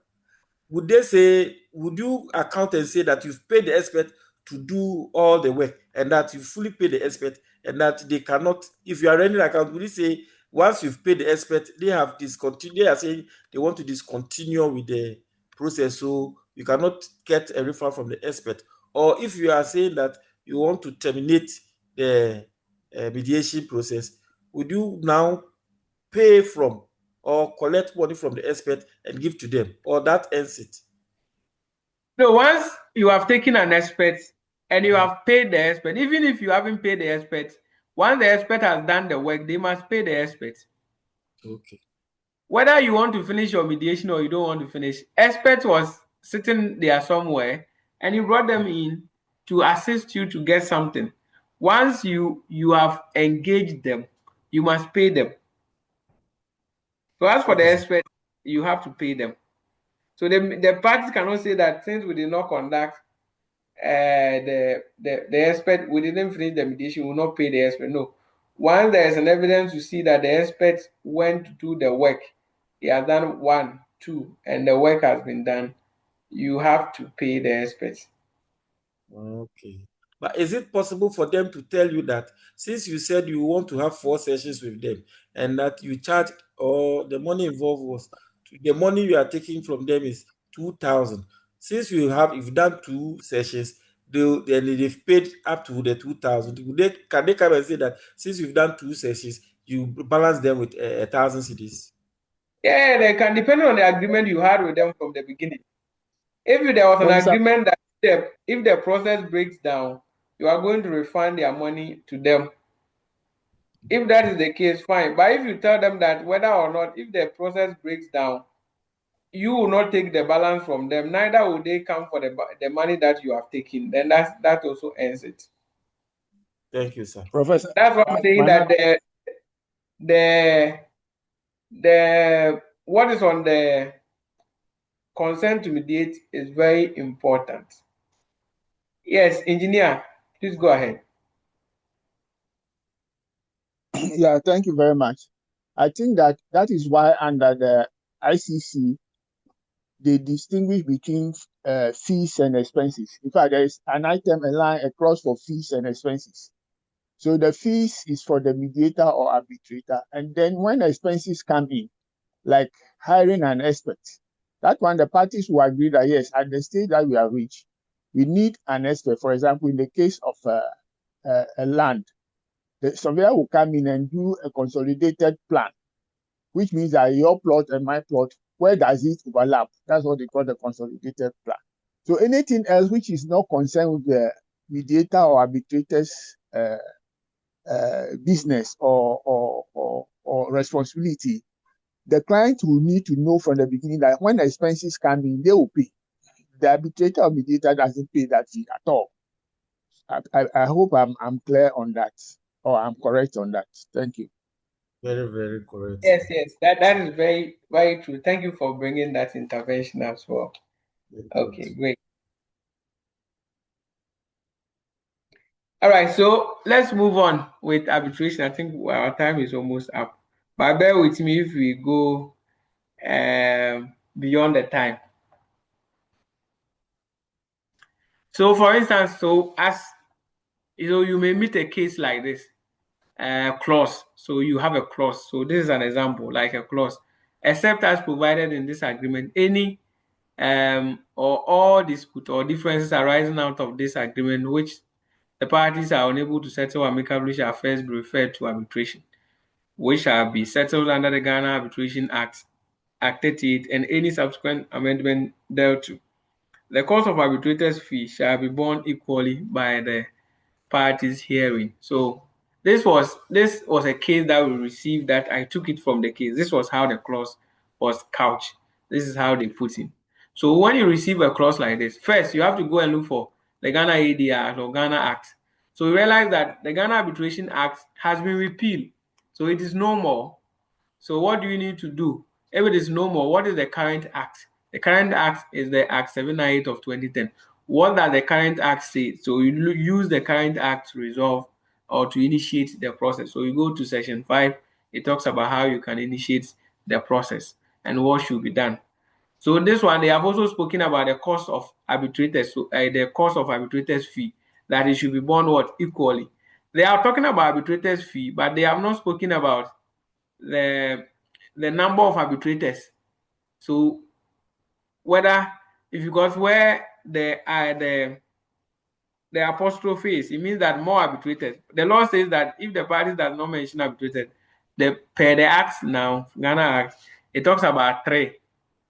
So once they have not spoken about the number of arbitrators, then you must have a preliminary meeting. So with this clause, there is a need to have a preliminary meeting with the parties to discuss with them the number of arbitrators, the selection process, and the center's fee. So if they are going to use a center to serve as a registry to help them, or they are going to appoint an administrator, so here can be a center or administrator to assist them.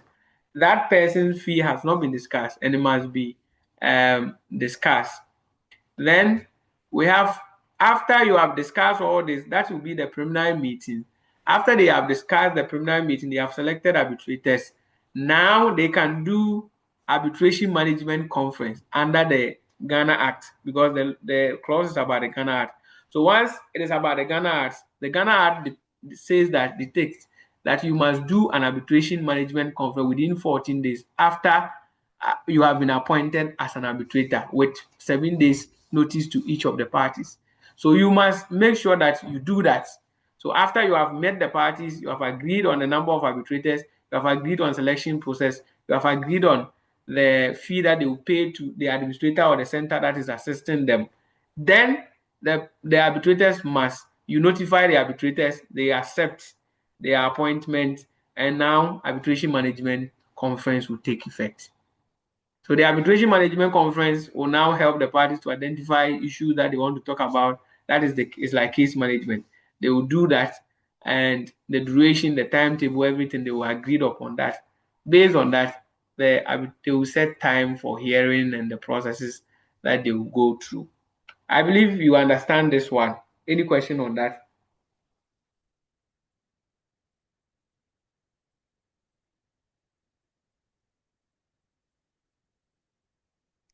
Please go over again. I can't go over. If you have a particular question, fine. I can't go over.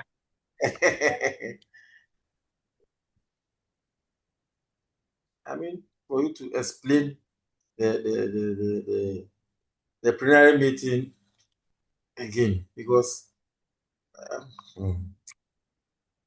they're nothing a deba.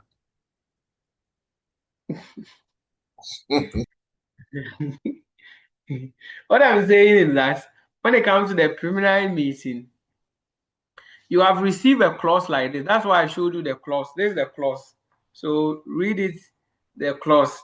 So when you see a clause like this, it says that except as provided in this agreement, any and all disputes or differences arising out of this agreement which the parties are unable to settle amicably shall first be rendered to arbitration. So it means that if the parties meet themselves and they are not able to settle, or they go for mediation and they are not able to settle, they don't need to go to court. The matter should be settled under arbitration. And the arbitration should be under the Ghana law, which is Act 38. But you all know that the Act 38 does not exist again. It has been repealed with a new act, which was done in 2010. So that's the Act 798 of 2010. So it means that you are now going to use the Act because it has made provision for and any subsequent amendment thereto. So it takes care of that. Once it takes care of that, the cost of arbitrator's fee has been provided for. So the cost of arbitration shall be borne equally by the parties. But that is where it ends. So when you see a clause like this, the Act has provided that if arbitrators is supposed to be 3, without the parties agreeing, they must be, or they can decide to choose a sole arbitrator. But once they have mentioned this, how many arbitrators are they going to have to resolve the matter? It is unknown. What is the duration of the process? It is unknown. Where are they going to? The venue and the selection process and everything is unknown. So it is important to have a preliminary meeting with the parties to know the number of arbitrators that they want to use, to know the selection process, and if they want to engage a center or they want to engage an administrator. So you can be a center and one party brought this matter to you. So you need to engage them. That's why you call for the preliminary meeting to discuss the selection of the arbitrators, the number of arbitrators, and the fee that you also collect as a center, because they are mentioned arbitrators fee. The center must also take its fee and other things that has to be discussed before the arbitrators form the tribunal. So once the tribunal is constituted, then the next one is for the tribunal to conduct what we call arbitration management conference under the Act. Section 29 provides for that.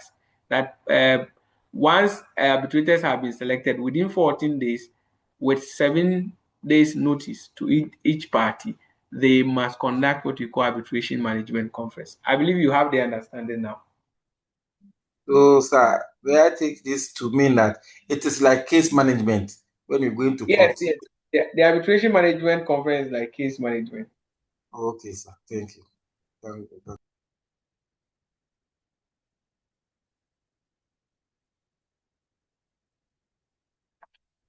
Okay, so you do this in line with Section 5 of the Act. So as I mentioned, so Section 5 will tell you any parties with an agreement can initiate arbitration process. That is Section 5. Then you can also have a clause like this. So this one is international. It's an ad hoc international arbitration. This is what I showed you. I think I showed you an award on this one. So where any dispute or disagreement, so this is what I showed you, all any dispute or disagreement not being an invoice arising out or in connection with this agreement cannot be settled by negotiation, then the dispute shall be settled finally by an ad hoc arbitration to be conducted in accordance with the ancestral rule in effect on the date of institution of the arbitration by either party. So what this clause means that this is one, the A aspect of the clause is saying that any dispute, except that if it is an invoice, it cannot go for an arbitration. But if it is not an invoice dispute, any dispute in connection with the agreement, once they cannot settle by negotiation, then they will go for an arbitration. But the arbitration that they want to go should not be an institutional arbitration. They are saying that it should be an ad hoc arbitration under the ancestral rule in force. So once you receive this, first thing is to go and look for the ancestral rule in force. Where is the ancestral rule? So you see that the one I shared with you, the 2021 one, that is the one in effect. So you go and look for that one to assist the parties to go through the process. So you come to the B part. The B part is that the matter shall be heard and decided and award rendered by a panel of 3 arbitrators, the arbitration panel. So it means that this one, you see, there are difference between this one and the first clause that we look at. The first clause talks about it didn't talk about the number of arbitrators, but this one is specific about the number, that 3 arbitrators. So he said GPGC and GOG shall each select 1 arbitrator. So it is giving you what each party will do. So you will select 1, I also select 1. And those 2 arbitrators shall select a 3rd arbitrator. So you see, it has given a clear way on how arbitrators should be appointed. That you appoint 1, I will appoint 1. Then the 2 appointed will now come together and appoint the 3rd. So if you have a friend who is an arbitrator, won't you appoint the person to also come and join you?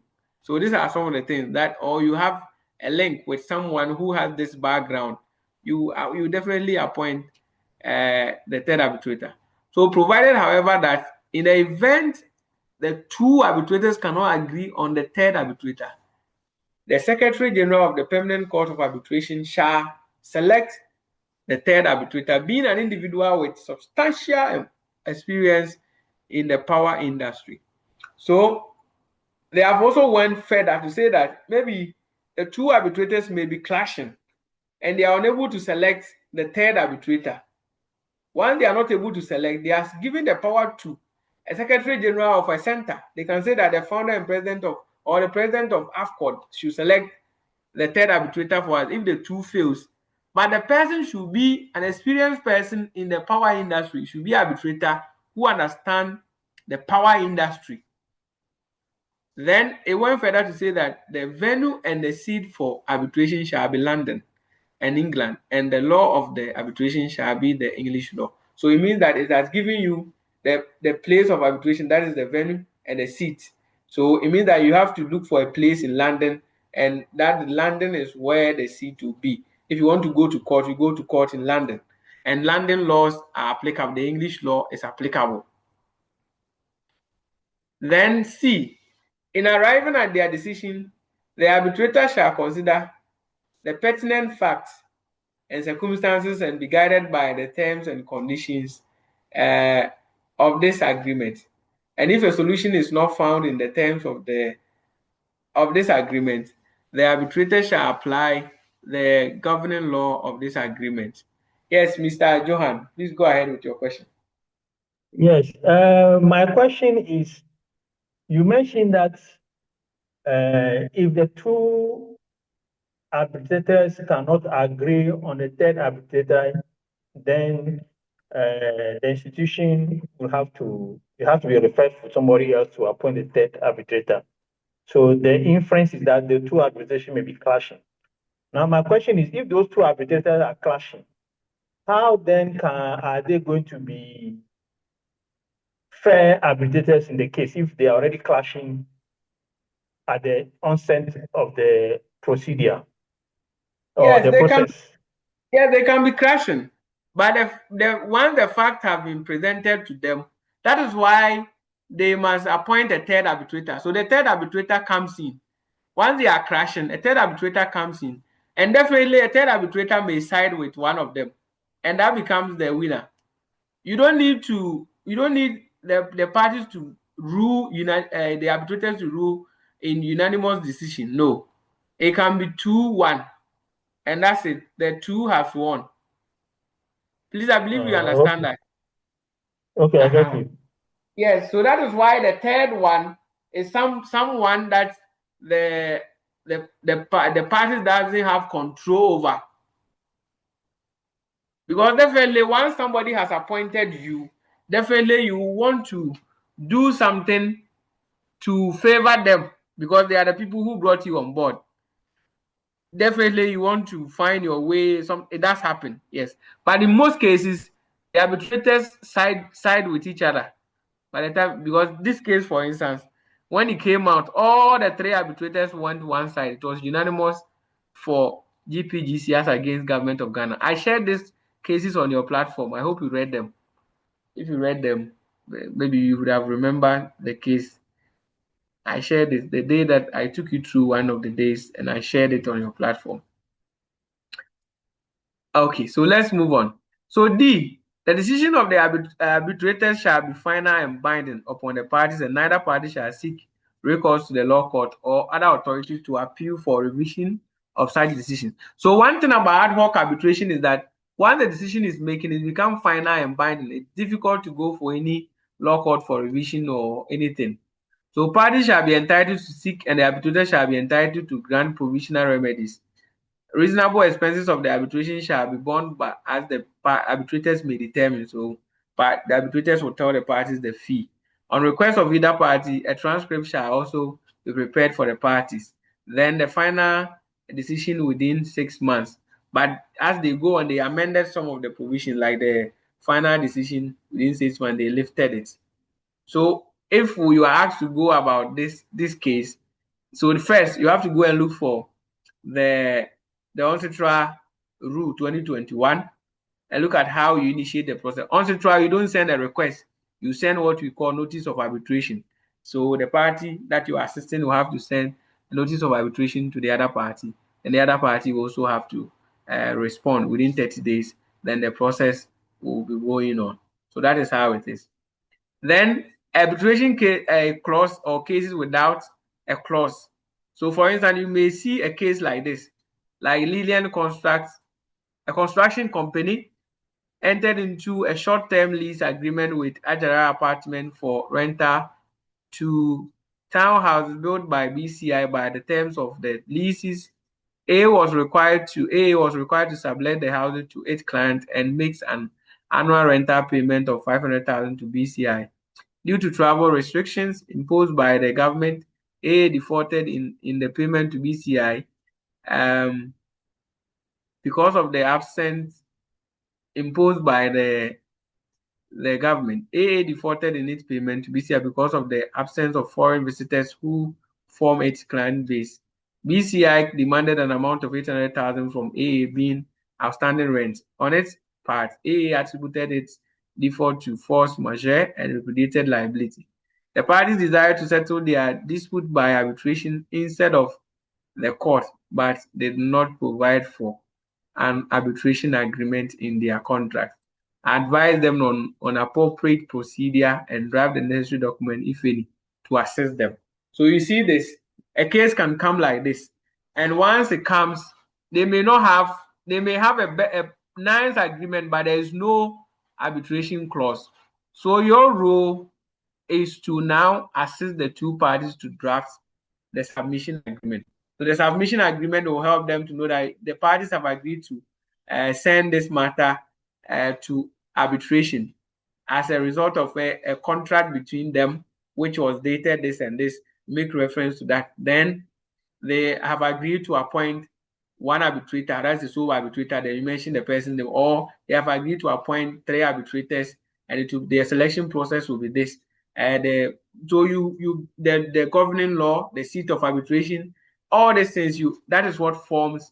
So submission agreement is not different from the clause, just that it is written after the dispute has occurred, and the narration from the beginning just changes to make reference that an existing agreement was between them, which they are having issues with it, and based on that, they want to go for an arbitration on that.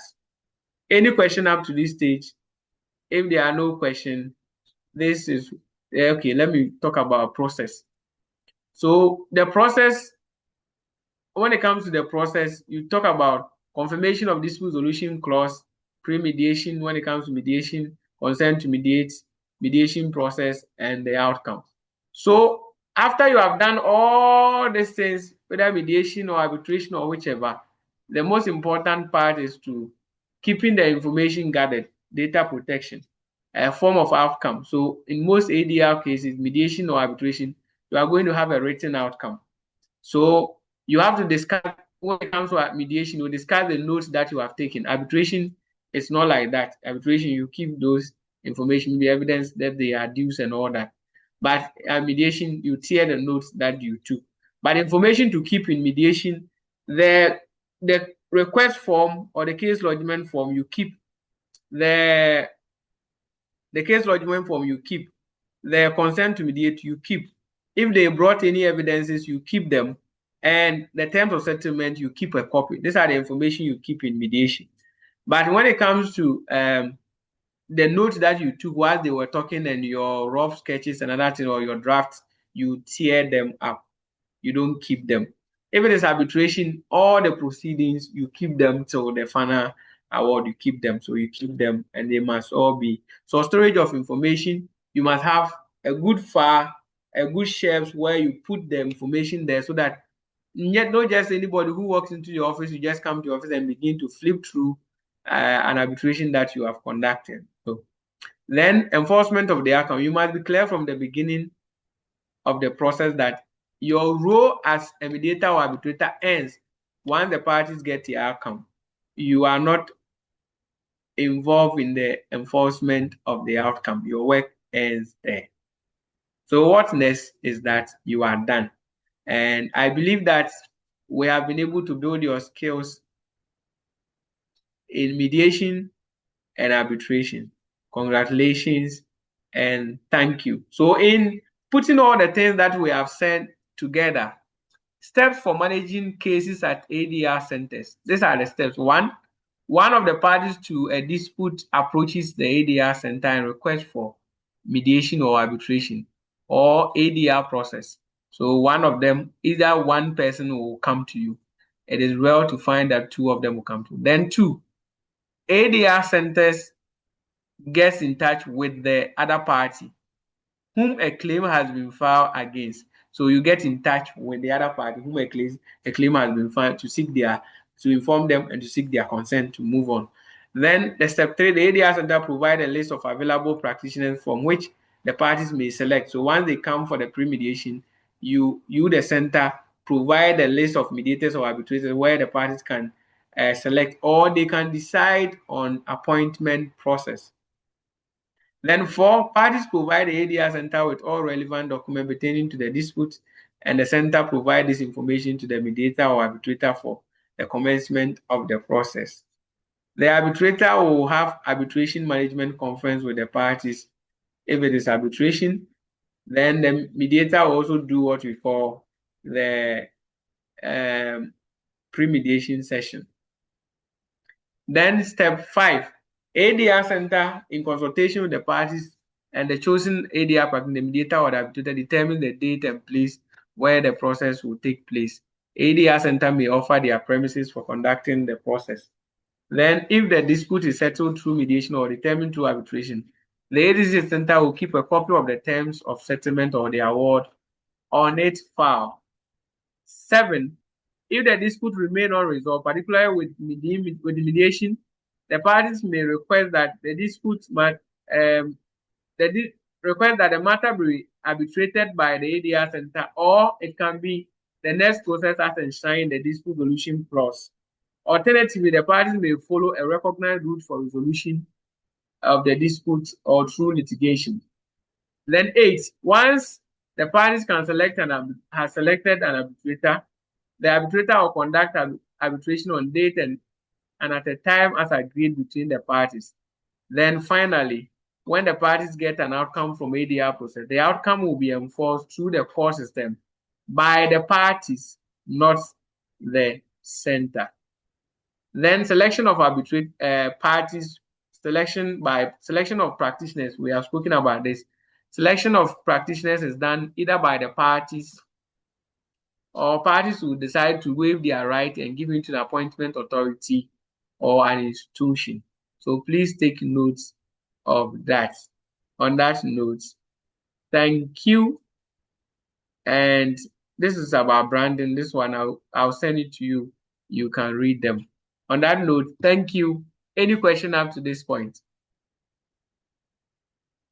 Hello, sir. Yes, sir. Yes, sir. So when we were talking about setting up a center, and you spoke about partnering, you said you can go solo or you partner with some other colleagues or some people. I want to ask if you can partner with chiefs or opinion leaders.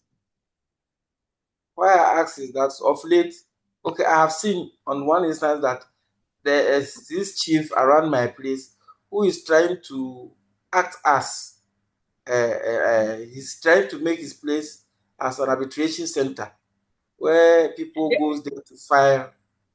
People who are not even from his area goes there to file for mediation, and he does that. Is it okay that we partner with those people? Thank you. Yes, you can partner with them. And even some of the things that they don't even understand, you can help in shaping them to make it a better place for excellence in ADR services. Thank you. And you can partner with them where you can gather mediators within the place and offer training to them. If you need us to come in and assist in the training, we were also there to assist. And be expecting this call. No problem at all. Yes. Okay, any other question?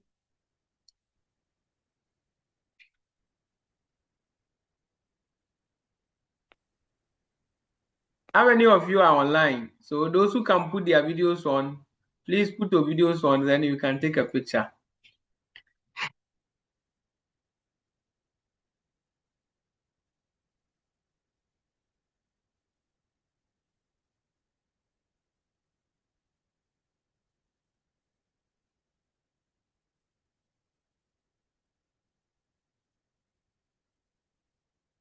Hello, sir. For those who are able, please put your videos on, then we take a picture.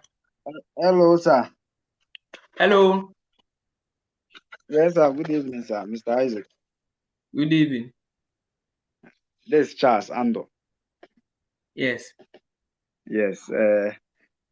We thank you so much for the lecture. At least it's exciting to end. Some of us, we have been relying so much on the recorded versions. It's not that Okay. we are seriously following power, but we had to fall on the recorded versions because we are on a mission, and then most of the times where we are, the network is not good. So later we play, and then we have our emails to in touch. So we are following power. Thank you so much. Okay. My little question is that I want to know when you were talking about the credentials and then affiliating to the various organizations. In Ghana, do we have a policy or maybe a law that an ADR practitioner has to have a license before he can practice, or maybe after you get your certificate and you align yourself with any of the recognized institutions, you can operate? Yes. When it comes to Ghana, once you align yourself with any institution, once you are certified mediator or arbitrator, you can practice. The thing is, we don't have any law that says that ADR practitioner has to get a license. For now, the law says that you have to be accepted by the parties. So your license comes from the parties. So once parties accept you, that's it. Okay. Another thing is that now the ADR Center, they have appointed an executive director. But the law says that the ADR Center will come out with guidelines on the practice. So it's only the center that can come out and says that every practitioner must register with the center and renew their membership every year. If that is the case, then it means that you must necessarily register with the National ADR Center as a mediator or as an arbitrator, because the center is going to keep a list of mediators and arbitrators. So you can register with the center.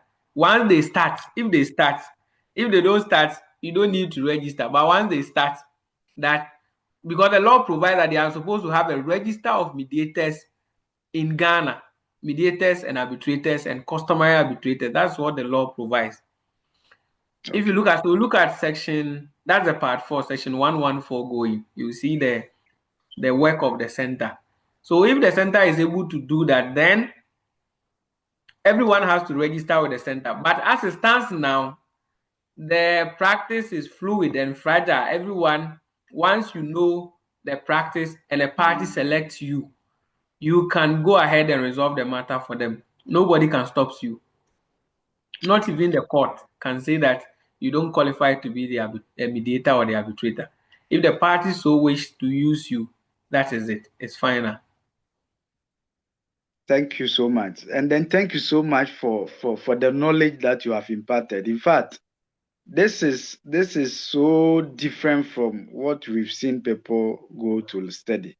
Our own is very deep, very, very deep. So thank you so much. You're welcome. Thank That you. is what we seek to achieve. We want to make sure that you stand out and different from the other people. So if you Indeed. take all the notes that we have given you and refresh them step by step, you become better than any of the people that you meet in the field. Yes, yes. And do not yes. allow anybody to intimidate you that they had their training from here or from there. No. The most important thing is if parties accept you, you are the mediator. If the parties accept you, you are the arbitrator. And that's all. Your authority comes from parties, not any law. Okay. Thank you so much. Okay. All right. So if you are ready, we are taking the picture in 1, 2, 3. Right. I'm taking another one.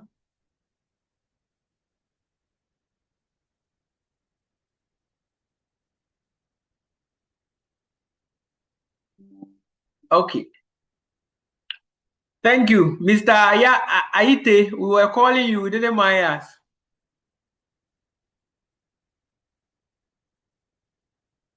You are muted.